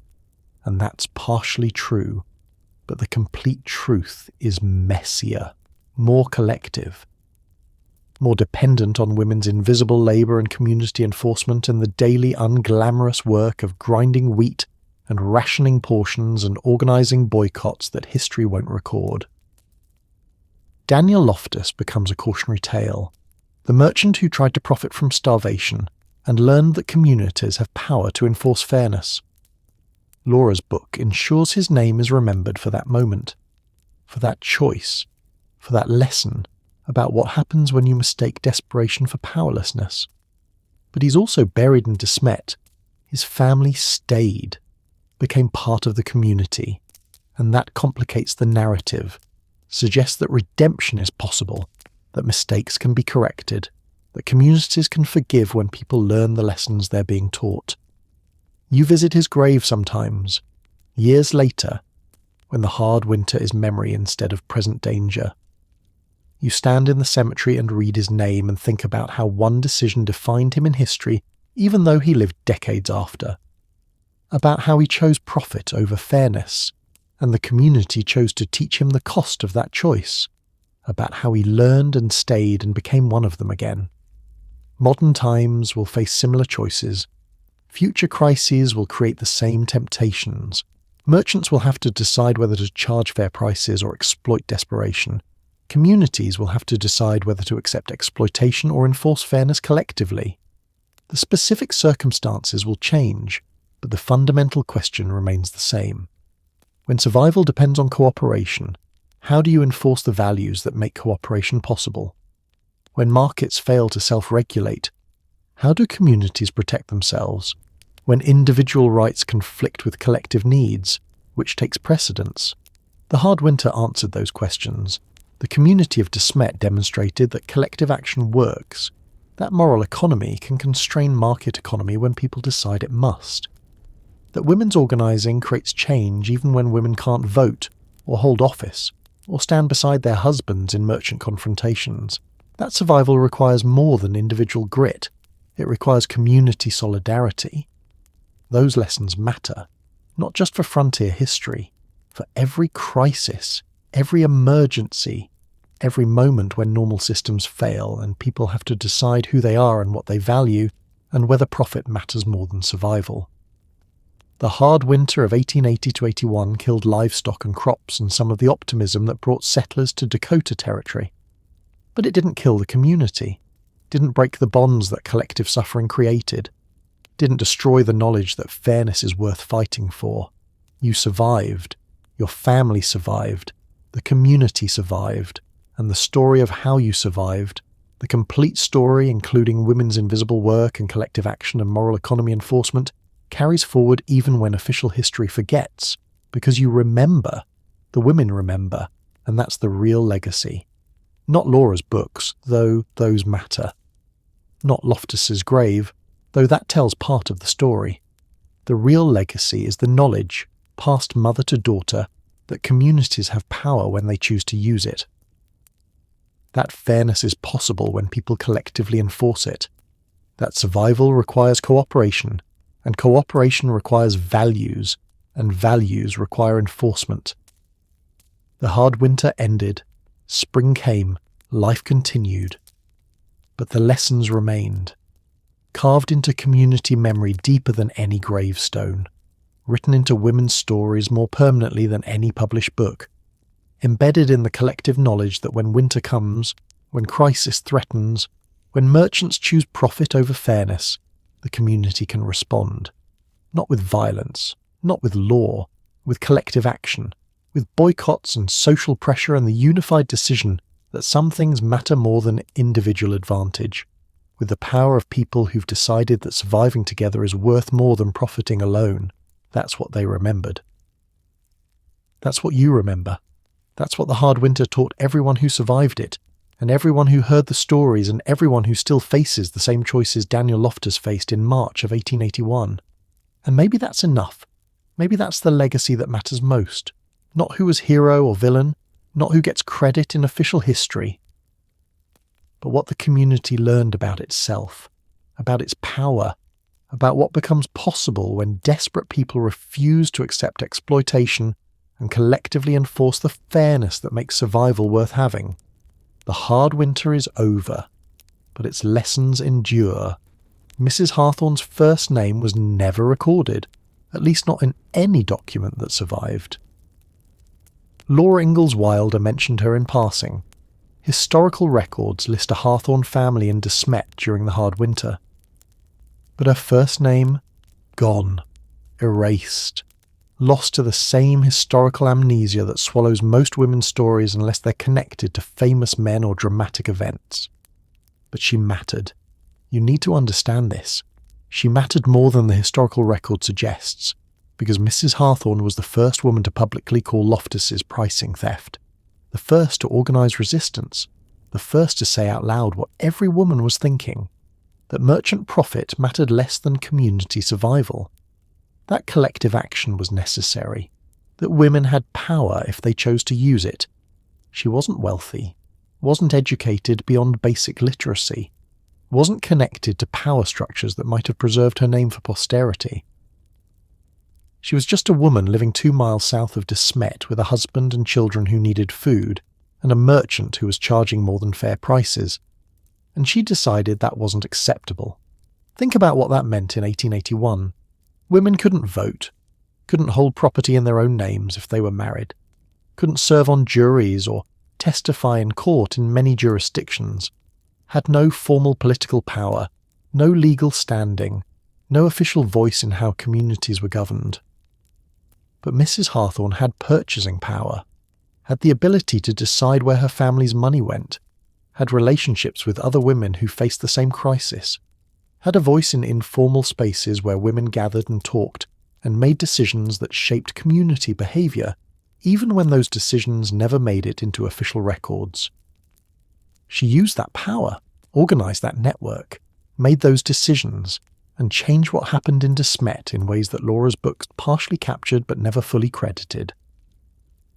Mrs. Beardsley was another ghost in the historical record, mentioned briefly, no first name preserved, but she was there in Caroline Ingalls' kitchen during the Women's Council.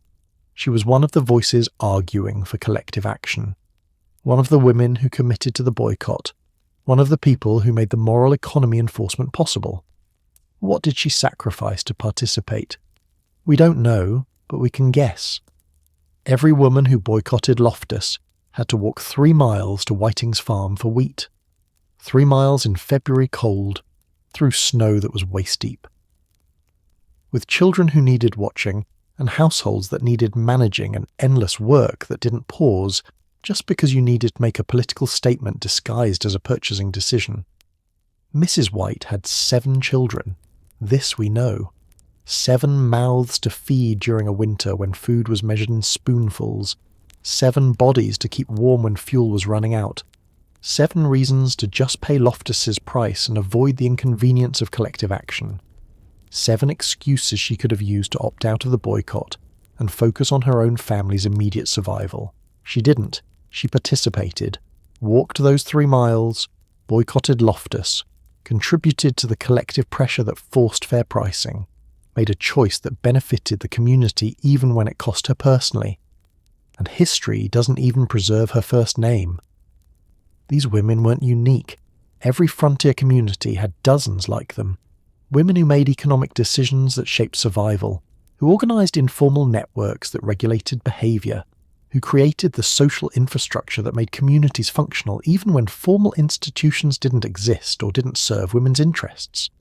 But their stories disappear because they weren't writing books, weren't leaving letters or diaries, weren't connected to famous men whose papers get preserved in archives.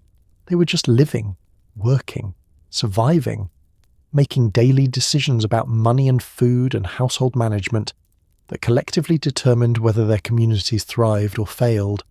And when they made political choices, because economic choices are always political, those choices looked like household management, like women's work.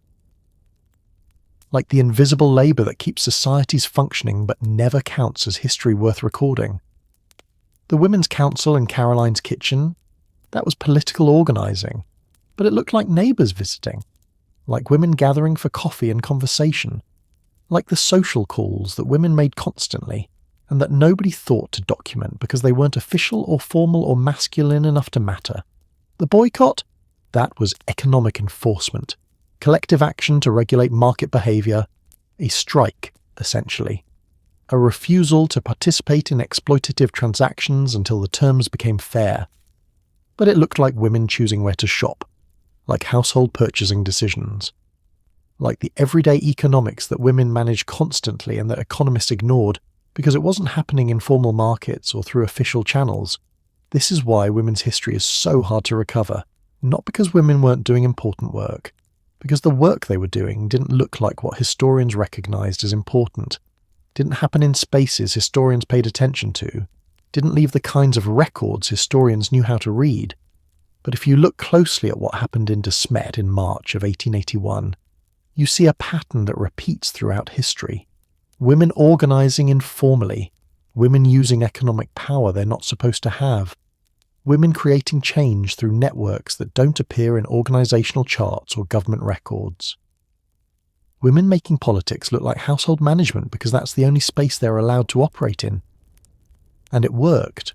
The boycott pressure, plus the men's confrontation, plus the collective community enforcement created fair pricing, saved families from exploitation, proved that moral economy could constrain market economy when people decided it must, demonstrated that collective action works even when, especially when, the people organising it have no formal political power. Mrs. Hawthorne knew this, Mrs. Beardsley knew this, Mrs. White knew this. Every woman who participated in that council and committed to that boycott knew this. They were creating political change through economic means. They were wielding power through purchasing decisions. They were making history, even though history wouldn't remember their names. This matters, not just for understanding what happened in DeSmet's, for understanding how change happens, how power works, how women throughout history have shaped outcomes despite being excluded from formal political participation. Because the lesson isn't that men confronted Loftus and he capitulated. The lesson is that women organised first. Women created the pressure. Women made the confrontation necessary by demonstrating collective economic power. Women did the invisible labour that made the visible outcome possible, and then history forgot their names, remembered the men, gave credit to formal confrontation instead of informal organising. Preserved Charles Ingalls' role while erasing the Women's Council that made his action meaningful. But you're remembering now. You're learning their names, or learning that their names should have been preserved. You're understanding that Mrs. Hawthorne and Mrs. Beardsley and Mrs. White weren't supporting characters in someone else's story. They were the protagonist of their own story. The story of how women without formal power used informal networks and economic leverage to protect their communities from exploitation.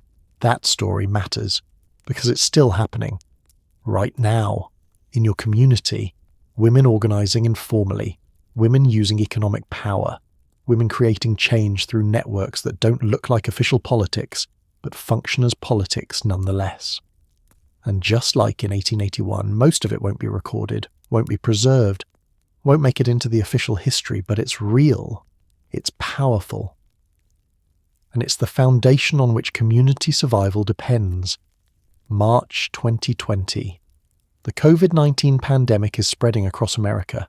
Governors are declaring emergencies, people are panic buying, and on Amazon, a 2-ounce bottle of Purell hand sanitizer that normally costs $3 is listed for $60.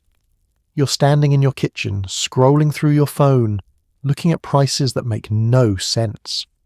Toilet paper is sold out everywhere except online marketplaces where individual rolls cost $10. Face masks that used to be 50 cents each are listed at $15.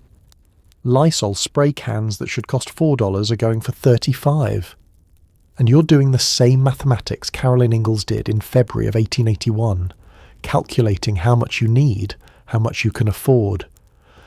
Whether these prices are temporary or the new normal, whether you should pay now while supplies last or wait and hope prices drop. The merchant, in this case, third-party Amazon sellers, local store owners, online opportunists, is making the same calculation Daniel Loftus made. Supply is limited. Demand is desperate. People need these products. The market says charge whatever they'll pay. That's not exploitation. That's economics. Except it is exploitation. You know it. Everyone knows it. Because you're not buying luxury goods. You're buying survival supplies during an emergency. Hand sanitizer to avoid infection. Toilet paper because you're trapped at home for weeks. Masks to protect yourself and others. These aren't optional purchases. They're necessities. And charging emergency prices for necessities is profiting from desperation. The complaints start immediately. Within days of the pandemic declaration, consumer protection agencies are flooded with reports of price gouging. The UK's Competition and Markets Authority receive over 15,000 complaints about excessive prices in just 3 months. Most concern hand sanitizer, toilet paper, and food products. People reporting price increases of 300%, 500%, 1,000% for basic supplies. Sound familiar? It's the same pattern, the same crisis, the same choice between fair dealing and profit maximization, just different products, different century, different technology facilitating the exploitation, but the same fundamental dynamic. But here's where it gets interesting. The modern response is completely different from DeSmet's response, because we have laws now. Price gouging statutes, consumer protection regulations, government agencies with enforcement power, formal legal structures that are supposed to prevent exactly this kind of exploitation. 34 US states activated price gouging laws during COVID, made it illegal to raise prices more than a certain percentage during declared emergencies, gave attorneys general power to investigate, to fine, to prosecute merchants who charged excessive prices. And you know what happened? Shortages got worse. Because when you cap prices below market clearing levels, demand exceeds supply. People buy more than they need because prices are artificially low, hoarders stock up, resellers exploit arbitrage opportunities, and the people who actually need products can't get them because shelves are empty. Research shows that counties in states with active price gouging regulations experience longer shortages, more panic buying, more hoarding. The laws that were supposed to protect consumers from exploitation actually made the crisis worse by preventing markets from rationing supplies through prices. This is the opposite of what happened in DeSmet's. There, community enforcement worked. Loftus lowered prices. Families could afford wheat. The crisis eased. Collective action produced collective benefit. Why the difference? Because DeSmet's enforced fair pricing, not price caps. They didn't say Loftus couldn't charge more than some arbitrary limit. They said he had to charge what he actually paid plus reasonable markup. They enforced transparency and fairness, not artificial price ceilings. And they did it through social pressure, not legal mandates. Through collective boycott threat, not government prosecution. Through community enforcement that allowed flexibility and negotiation instead of rigid rules that created perverse incentives. Modern price gouging laws can't do this. They're too blunt, too inflexible. They set arbitrary thresholds, no more than 10% increase, or 15%, or whatever the legislature decided, without considering actual costs or circumstances. They punish price increases without distinguishing between legitimate cost pass-throughs and exploitative profiteering. Hurricane Harvey, August 2017, Houston floods. Gas stations run out of fuel as millions evacuate. Some stations charge $6 per gallon, $7, $10 in some locations. Texas's price gouging law caps increases at 25%. Attorneys general investigate, file lawsuits, prosecute merchants, and gas shortages persist. Because capping prices means people fill their tanks completely, even if they only need half a tank, means no incentive for suppliers to rush additional fuel to the disaster area, because they can't charge enough to make emergency delivery profitable. Means the people who most need fuel can't get it, because it's all gone, bought by people who could afford to hoard at artificially low prices. This is the fundamental problem with legal approaches to price gouging. They assume all price increases during emergencies are exploitative.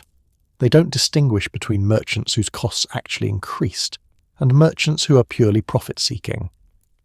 They create rigid rules that can't adapt to local circumstances or allow for the kind of community negotiation that DeSmet's used. What if instead of price gouging laws, we had mechanisms for community enforcement, for collective buyer power, for the kind of informal boycott pressure that the women of DeSmet's organised? Some communities are trying this. During COVID, local social media groups organised boycotts of merchants charging excessive prices, named and shamed businesses on community Facebook pages, created shared spreadsheets tracking which stores had fair prices and which were gouging, used collective information and coordination to reward fair dealers and punish exploiters. It's the same principle as the DeSmet's Women's Council, same use of informal networks, same collective economic power, same enforcement through reputation and purchasing decisions rather than legal sanctions. And it worked in many cases. Merchants who got called out on social media often lowered prices, not because they faced legal penalties, because they faced community backlash, lost customers, damaged their reputation in ways that would hurt business long after the emergency ended. This is the lesson from 1881 that modern America has forgotten. Legal enforcement isn't the only kind of enforcement. Social pressure works, collective action works. Community values can constrain market behaviour when communities decide those values matter more than individual profit. But it requires what DeSmet's had and modern America often lacks: tight social networks, shared values, community cohesion. The ability to organise collectively and enforce norms through reputation and relationship rather than law and punishment. In small towns during COVID, community enforcement often worked better than legal enforcement. People knew their merchants, could organise boycotts, could spread information about who was price gouging and who was dealing fairly, could create the social pressure that changed behaviour. In cities, where anonymity prevails and social ties are weak, legal enforcement was necessary but insufficient, because laws can punish after the fact but can't create the ongoing community, monitoring and informal regulation that prevents problems before they start. The pharmaceutical industry provides another parallel. EpiPen prices increased 500% between 2007 and 2016. Insulin prices tripled in a decade. Cancer drugs cost hundreds of thousands of dollars. These aren't emergencies like pandemics or hurricanes. They're chronic exploitation of people who need medication to survive, and legal enforcement has largely failed. Despite lawsuits and investigations and regulatory scrutiny, pharmaceutical companies keep raising prices, keep exploiting the fact that people will pay anything to stay alive, keep proving that when you have a monopoly on necessities, market power trumps moral obligation. What would DeSmet-style community enforcement look like for pharmaceutical pricing? Collective buyer power. Insurance companies and pharmacy benefit managers refusing to cover drugs at exploitative prices. Patients organising to demand fair pricing. Doctors refusing to prescribe from companies that price gouge. Social pressure campaigns that make exploitation costly in reputation, even when it's profitable in dollars. Some of this is happening. Patient advocacy groups organising, communities creating buying cooperatives, international movements pressuring pharmaceutical companies to lower prices in developing countries. But it's fragmented, uncoordinated, not nearly as powerful as it could be if women, who make 80% of healthcare decisions for their families, Organise the way the DeSmet's women did. Because that's the other lesson from 1881. Women's economic power is enormous when it's coordinated. Women's purchasing decisions shape markets.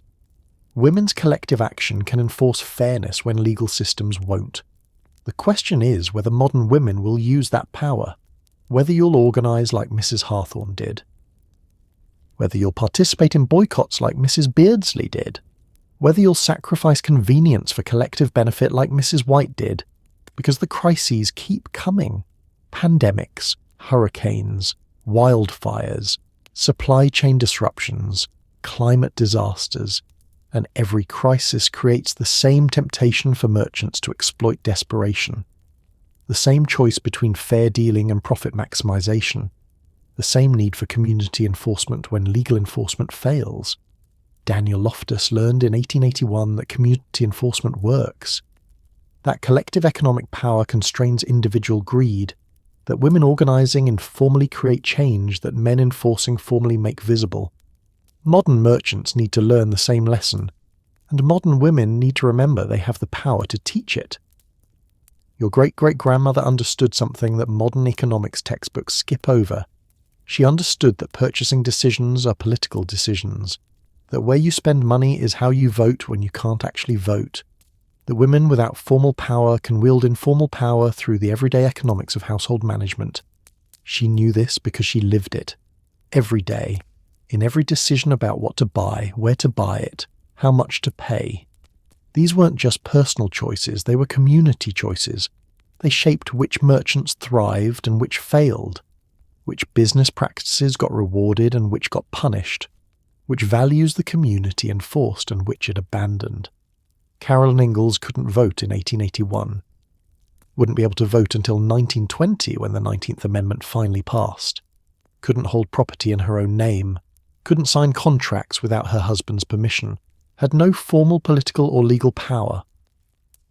But she controlled household purchasing, decided where the family's limited money went, chose which merchant got her business, and when she organised other women to boycott Loftus, she was exercising political power through economic means.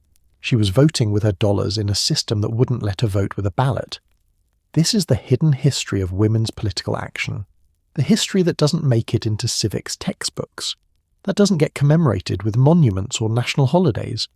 But that shaped American development as much as any legislation or court decision. Think about consumer boycotts throughout American history. The Montgomery bus boycott of 1955. Women, mostly black women, refusing to ride segregated buses, using their economic power to challenge Jim Crow laws, walking miles to work rather than accept discriminatory treatment, organising carpools and supporting each other through 13 months of collective action that eventually desegregated public transit. Who organised that boycott? Women. Who sustained it? Women. Who managed the logistics of getting thousands of people to work without using the bus system? Women. Who enforced participation by creating social pressure to stay committed? Women. But the history books focus on Martin Luther King Jr. and the male ministers. Remember the speeches and the court cases. Forget the women who made the boycott possible through daily acts of organisation and endurance that looked like household management but functioned as political revolution. Or think about the United Farm Workers grape boycott of the 1960s and 70s. Dolores Huerta and other women organising consumers to refuse California grapes until farm workers got fair wages and safe working conditions. Going door to door, speaking at churches and community centres, convincing housewives that their purchasing decisions mattered, that refusing to buy grapes was how you fought for justice when you couldn't fight directly. The boycott worked. Grape sales dropped 25% nationally. Growers eventually agreed to union contracts. Farm workers got better pay and conditions. And it happened because women understood that consumption is politics, that purchasing power is political power, that collective economic action creates change. This same principle shows up everywhere once you start looking for it. Women organising meat boycotts in 1973 when prices spiked. Women boycotting Nestle over infant formula marketing. Women refusing to buy from companies that don't support women's equality, or environmental protection, or fair labour practices. Every one of these actions echoes what the DeSmet women did in 1881, organising informally, using purchasing power, creating collective economic pressure, enforcing community values through market mechanisms when legal or political systems won't. And it works. It worked in DeSmet. It worked in Montgomery.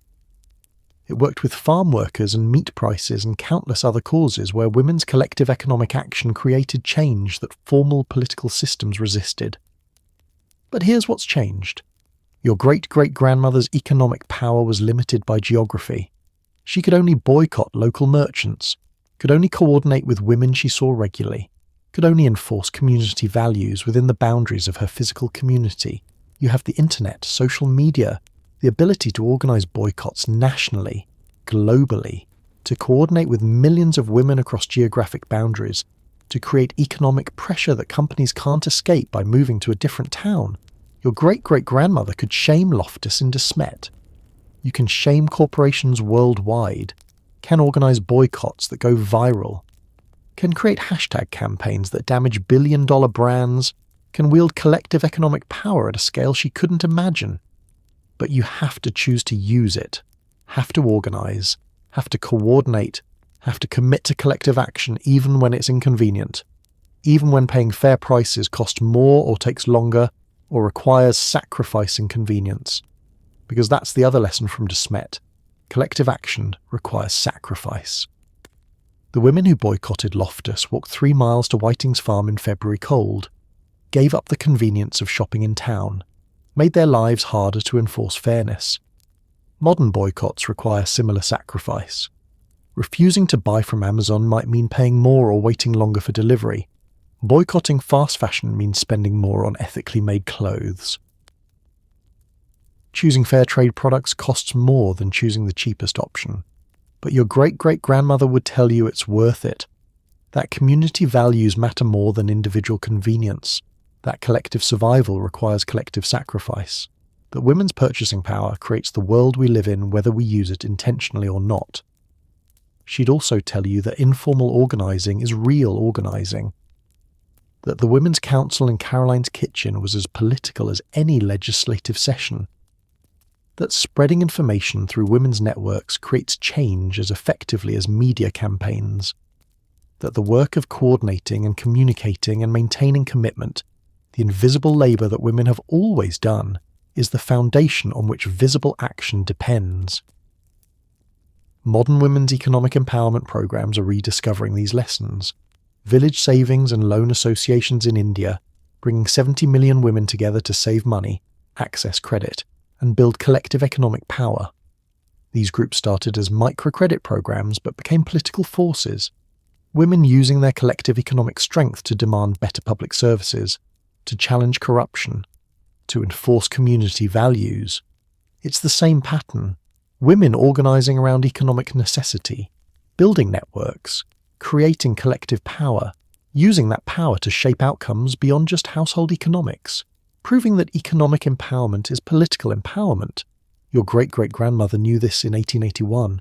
She used it to create fair pricing in DeSmet, to prove that community enforcement works, to demonstrate that women's collective economic action shapes outcomes even when women can't vote or hold office or participate in formal political systems.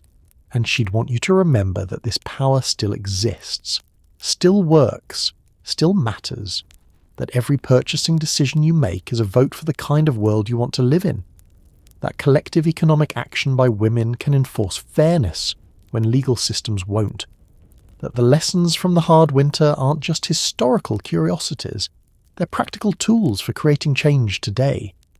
So, the next time you see price gouging, whether it's hand sanitizer during a pandemic or insulin for diabetics or rent increases during housing crises, remember Mrs. Hawthorne, remember Mrs. Beardsley, remember Mrs. White.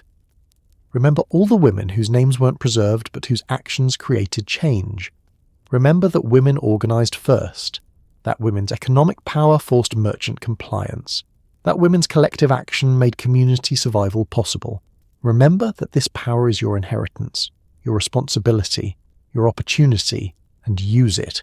Organize, coordinate, boycott when necessary, support fair dealers, punish exploiters, spread information, build networks, create the collective economic pressure that enforces community values when nothing else will.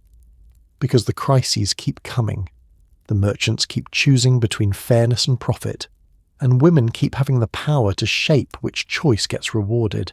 Your great-great-grandmother used that power in 1881, survived a winter that wanted everyone dead, protected her community from exploitation, left lessons that echo forward through generations. Now it's your turn. The hard winter is over, but its lessons endure, and the women who lived them are counting on you to remember. Caroline Ingalls' baby was born in August of 1881, 3 months after the hard winter ended, 3 months after the train started running and food became available, and survival stopped being a daily calculation. You'd think the timing would be fortunate, that having the baby after the crisis would mean safety, health, normal childbirth. You'd be wrong. The baby, a boy they named Frederick, was small, underweight. His mother had spent 5 months of pregnancy rationing food down to starvation levels, had eaten maybe 1,200 calories a day when she needed 2,500. Had given her portions to her daughters and her husband while her own body consumed itself to build the child growing inside her. Frederick lived 9 months, died in May of 1882. The official cause was unspecified illness, but Caroline knew, every mother in DeSmet's knew. The hard winter had killed him, not immediately, not dramatically, but slowly. Through malnutrition that started in the womb, through a body that was never quite strong enough because his mother hadn't had enough food to build him properly. Caroline never said this out loud, never blamed the winter or the starvation or Daniel Loftus's pricing for her son's death. But Laura watched her mother's face at the funeral, saw something break that never fully healed. Some belief that if you just work hard enough, sacrifice enough, do everything right, your children will survive. They don't always survive, not even when you do everything right. That's the lesson the hard winter taught that nobody wanted to learn. But Frederick wasn't the only casualty. The winter killed people slowly, through effects that didn't show up until months or years later, through trauma that modern psychology is just beginning to understand. Research on disaster survivors shows that climate trauma, experiencing extreme weather events that threaten survival, has lasting effects on cognitive function, on decision-making, on the ability to plan for the future. Wildfire survivors struggle with what researchers call win-stay behavior, the ability to stick with choices that offer long-term rewards. Their brains get stuck in survival mode, in short-term thinking. In the constant calculation of immediate threats, the DeSmet's survivors lived this. You could see it in how they behaved for years after. The hoarding, the inability to throw away food even when it was spoiling, the compulsive stockpiling of fuel and supplies, the panic that surfaced every October when the first cold wind blew. Mrs. Beardsley never recovered her health. The winter had taken something from her that spring couldn't restore. She was 42 when the hard winter started, 43 when it ended. But she looked 60, moved like someone 20 years older. Her body had burned through reserves it couldn't rebuild, had aged in ways that weren't just cosmetic. She died in 1884, 3 years after the trains resumed, 3 years after Christmas in May and celebration, and the belief that survival meant they'd won. The death certificate listed pneumonia. But everyone knew the hard winter had killed her, had weakened her so thoroughly that normal illness became fatal, and the psychological toll, the trauma that winter drags on and on, creates effects that modern therapy is just starting to address. Seasonal affective disorder hits trauma survivors harder. The shorter days and isolation of winter trigger memories, create flashbacks, reactivate the fear that lived in your bones for 7 months and never quite left. Laura experienced this her entire life. Every winter she'd feel it coming. The dread, the hypervigilance, the need to check supplies obsessively, to make sure the pantry was stocked, to verify that escape routes existed. to prepare for disaster even when disaster was unlikely. Her daughter Rose noticed this, wrote about her mother's strange winter behaviours, the way Laura couldn't relax between October and May, couldn't trust that spring would come. That's what trauma does. It teaches you that safety is temporary, that the world can turn deadly without warning, that survival requires constant vigilance because the moment you relax, winter returns. Charles Ingalls was never quite the same either. The optimism that defined him, that belief in American opportunity and hard work and starting fresh, was damaged, not destroyed, but cracked in ways that showed in his later decisions. The way he kept moving, kept trying new places, as if settling anywhere permanently meant risking another hard winter, another crisis, another test he might not pass. But some survivors faced consequences that went beyond psychological scars. Some paid a price that makes the winter's hardships look almost merciful by comparison. Because surviving the hard winter meant staying in Dakota territory, meant continuing to farm, meant operating the machinery that made frontier agriculture possible. And that machinery, those steam-powered threshers and separators and engines that turned wheat into profit, killed more young men than blizzards ever did. One survivor in particular would discover this truth in the most brutal way possible. The young man who risked everything to bring wheat to starving DeSmet's, the hero of Laura's long winter, the boy who became a legend for his courage during the worst winter Dakota Territory ever saw. But Cap Garland's story doesn't have a happy ending. And what happened to him on November the 3rd, 1891, makes you wonder if surviving the hard winter was worth it. Laura Ingalls. Wilder didn't write The Long Winter until 1940, 59 years after the events it describes, 59 years to decide which details mattered, which people deserved to be remembered, which truths were too dark for children's literature. Her original title was The Hard Winter. Her editor at Harper & Brothers rejected it. Too depressing, they said. Too harsh. This was 1940. America was emerging from the Great Depression. Young readers didn't need more stories about hardship and suffering. They needed hope, optimism, the belief that hard work and courage triumph over adversity. So Laura changed the title to The Long Winter, softened the edges, made the survival feel heroic rather than desperate, emphasized courage over terror, made her father the steady provider instead of the man who nearly failed to keep his family alive, made the community's enforcement of fair pricing look like masculine confrontation instead of feminine economic organizing. She had to. Children's books in 1940 couldn't include certain truths, couldn't describe starvation in detail, couldn't show mothers choosing which children got food, couldn't depict the psychological breakdown that happens when winter stretches past human endurance, couldn't acknowledge that some people didn't survive the aftermath, even though they survived the winter itself. So Frederick disappeared from the narrative. Carolyn's pregnancy was never mentioned. The baby who died because his mother starved while carrying him? Not suitable for young readers. Too dark, too real, too much evidence that sometimes doing everything right isn't enough. The Women's Council disappeared too, the boycott organising, the collective economic action that actually forced Loftus to lower prices. All of that got compressed into one scene where men confront a merchant and he capitulates. Because that's the story structure readers in 1940 understood. Masculine action creating change, not feminine organising that made masculine action possible. Mrs. Hawthorne, Mrs. Beardsley, Mrs. White, all the women who organised first, who created the economic pressure, who wielded purchasing power as a political weapon, became nameless background characters. Women who existed to worry and ration and support their husbands, not women who made strategic decisions and organised collective action and demonstrated economic power that changed outcomes.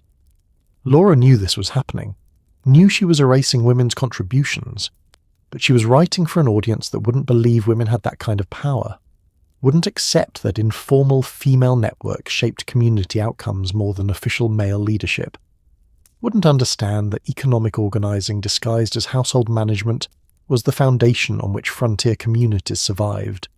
She made other choices too, choices about which people to immortalise and which to let fade from memory. Almanzo Wilder, who had become her husband, got the hero role, the dramatic wheat rescue. The 40-mile journey through blizzard conditions, the risk, the courage, the salvation of a starving town. That's the story everyone remembers, the story that made Almanzo famous, the story that might not be entirely true, because Amos Whiting's 500 bushels of wheat probably fed DeSmet more reliably than Almanzo's 60-bushel rescue mission.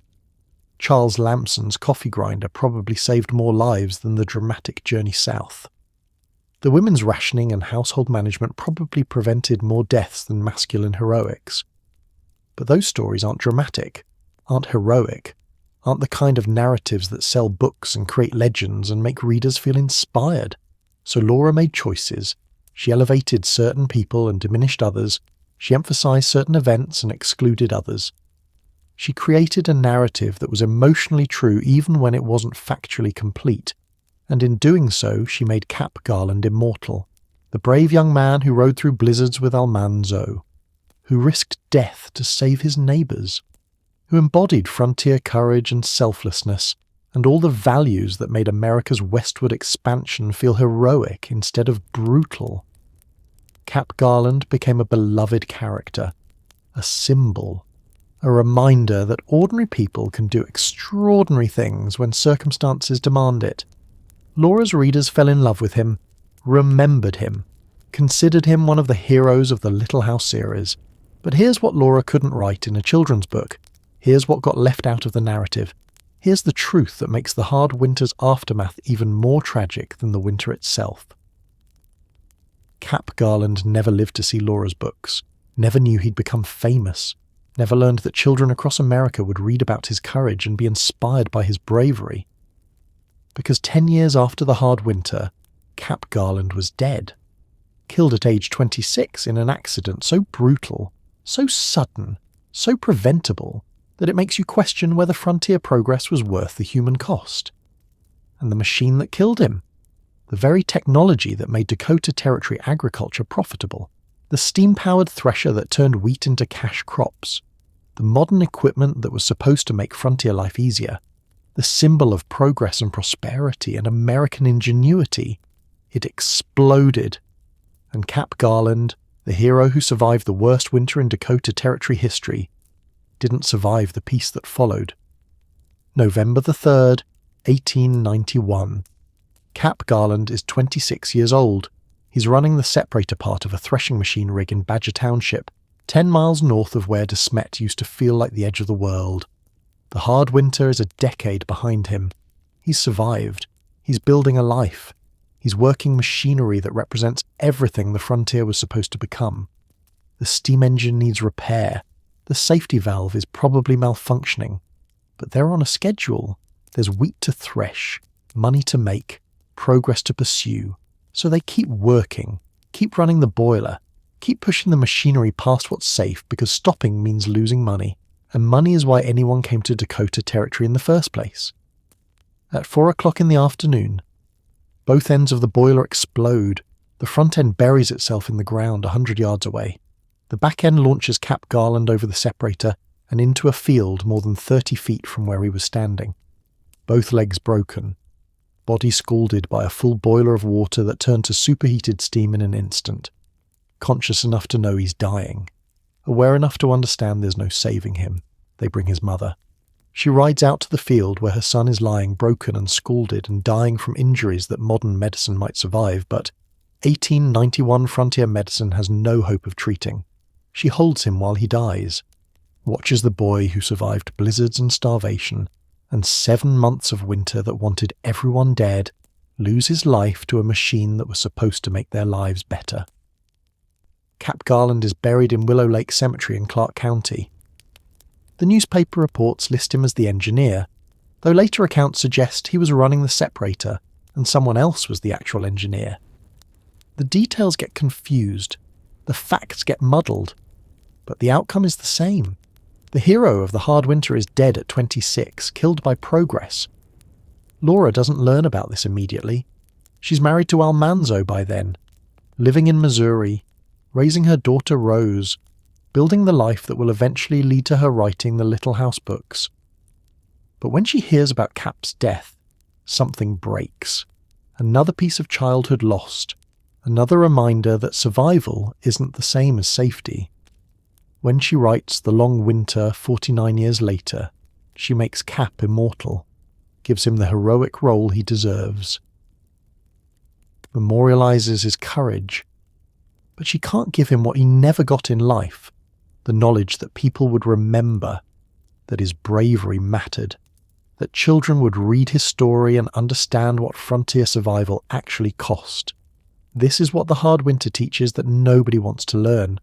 Survival isn't the end of the story. It's the beginning of new dangers, new challenges, new ways to die that you never anticipated when you were just trying not to freeze. Daniel Loftus lived into his 70s, died peacefully in his sleep presumably, got buried in DeSmet's cemetery next to the people he once tried to profit from. His grave doesn't mention the price gouging, doesn't explain what he learned about community enforcement and moral economy. Just list his name and dates like every other grave in a small-town cemetery. Cap Garland lived to 26, died in agony in a field, got buried far from DeSmet, and his grave might as well be anonymous, except that Laura made him famous 50 years after he couldn't appreciate the fame. The women who organised the boycott? Their names are mostly lost, their graves unmarked or forgotten or never properly recorded, their contributions erased by historical amnesia that swallows women's work unless it's connected to famous men or dramatic events. This is the pattern. The people who did the visible heroics get remembered sometimes. The people who did the invisible organising get forgotten. Always. And the people who survived one crisis only to die in the next get mourned but not necessarily memorialised. But you're learning these stories now. You're understanding that the Hard Winter's legacy isn't just about blizzards and wheat rescues and merchant confrontations. It's about the long-term costs of survival, the psychological scars, the physical damage, the lives cut short by the aftermath of crisis rather than the crisis itself. You're learning that women's economic power shaped outcomes then and shapes outcomes now. That collective action works when communities commit to it. That informal organising creates change that formal systems often can't or won't. That purchasing decisions are political decisions. That boycotts are powerful. That the lessons from 1881 matter in 2026. And you're learning that heroism is complicated. That the people we celebrate sometimes die young and tragic. That surviving doesn't guarantee thriving. That progress costs lives. That machinery kills. That the frontier wasn't just brave pioneers conquering wilderness. It was young men dying in threshing machine explosions. It was babies dying from malnutrition. It was women organising quietly and being forgotten completely. Cap Garland deserved better. Deserved to live long enough to see Laura's books, to know that his courage mattered, to understand that children would remember him, to survive the peace after surviving the war. But that's not how frontier history works. That's not how trauma resolves. That's not how progress happens. We celebrate the survivors while ignoring the casualties. We remember the heroes while forgetting the organisers. We tell stories that inspire while omitting truths that disturb. The hard winter of 1880 to 81 killed people, directly and indirectly, immediately and eventually, through starvation and exposure and the long-term effects of trauma that modern psychology is just beginning to understand, through the machinery that was supposed to save them, through the progress that was supposed to make their sacrifices worthwhile. Daniel Loftus learned about community enforcement, about moral economy, about the limits of market freedom when survival is at stake. Those lessons matter. They carry forward. They apply to modern crises. But Cap Garland never learned that he'd be remembered, never knew his story would inspire readers, never understood that his 19-year-old self risking death in a blizzard would become legend. And that's the tragedy. Not just that he died young. That he died not knowing his life meant something beyond survival. That his courage would be recorded. That Laura would make him immortal even though she couldn't make him safe. The next time you face a crisis, a pandemic, a hurricane, an emergency that threatens everything, remember the women who organised first. Remember the collective action that worked. Remember the economic power you wield every time you decide where to spend money. Remember Mrs. Hawthorne and Mrs. Beardsley and all the women whose names weren't preserved but whose actions created change. And remember Cap Garland. Remember that heroes don't always get happy endings, that surviving one crisis doesn't protect you from the next, that progress has costs, that machinery kills, that young men die in accidents that should have been prevented. Remember that the hard winter taught lessons about community and fairness and women's power and collective action, but it also taught darker lessons about trauma, about loss, about the price of survival that keeps getting paid long after the immediate danger passes. Those lessons matter too, maybe more than the inspiring ones. Because understanding the full cost helps you appreciate the full value, helps you recognize that the women who organized and the men who confronted and the young heroes who risked everything didn't just survive. They paid prices that echoed forward through generations, and some of them, like Cap Garland, paid prices they should never have had to pay, died deaths they should never have died, became casualties of the very progress their courage helped create. But his story isn't over. Because you're about to learn how a steam thresher explosion on a Dakota prairie killed one of America's frontier heroes, how a machine designed to harvest wheat harvested lives instead, how the boy who survived 7 months of blizzards died in seconds of steam and fire and broken machinery, how Cap Garland's death at 26 proves that sometimes the most dangerous part of frontier life wasn't the winter that nearly killed everyone. It was the spring that promised safety but delivered tragedy instead. That story, Cap Garland's final hours, the machine that killed him, the details that Laura could never write in a children's book, the truth about what progress cost, that's the story you need to hear next.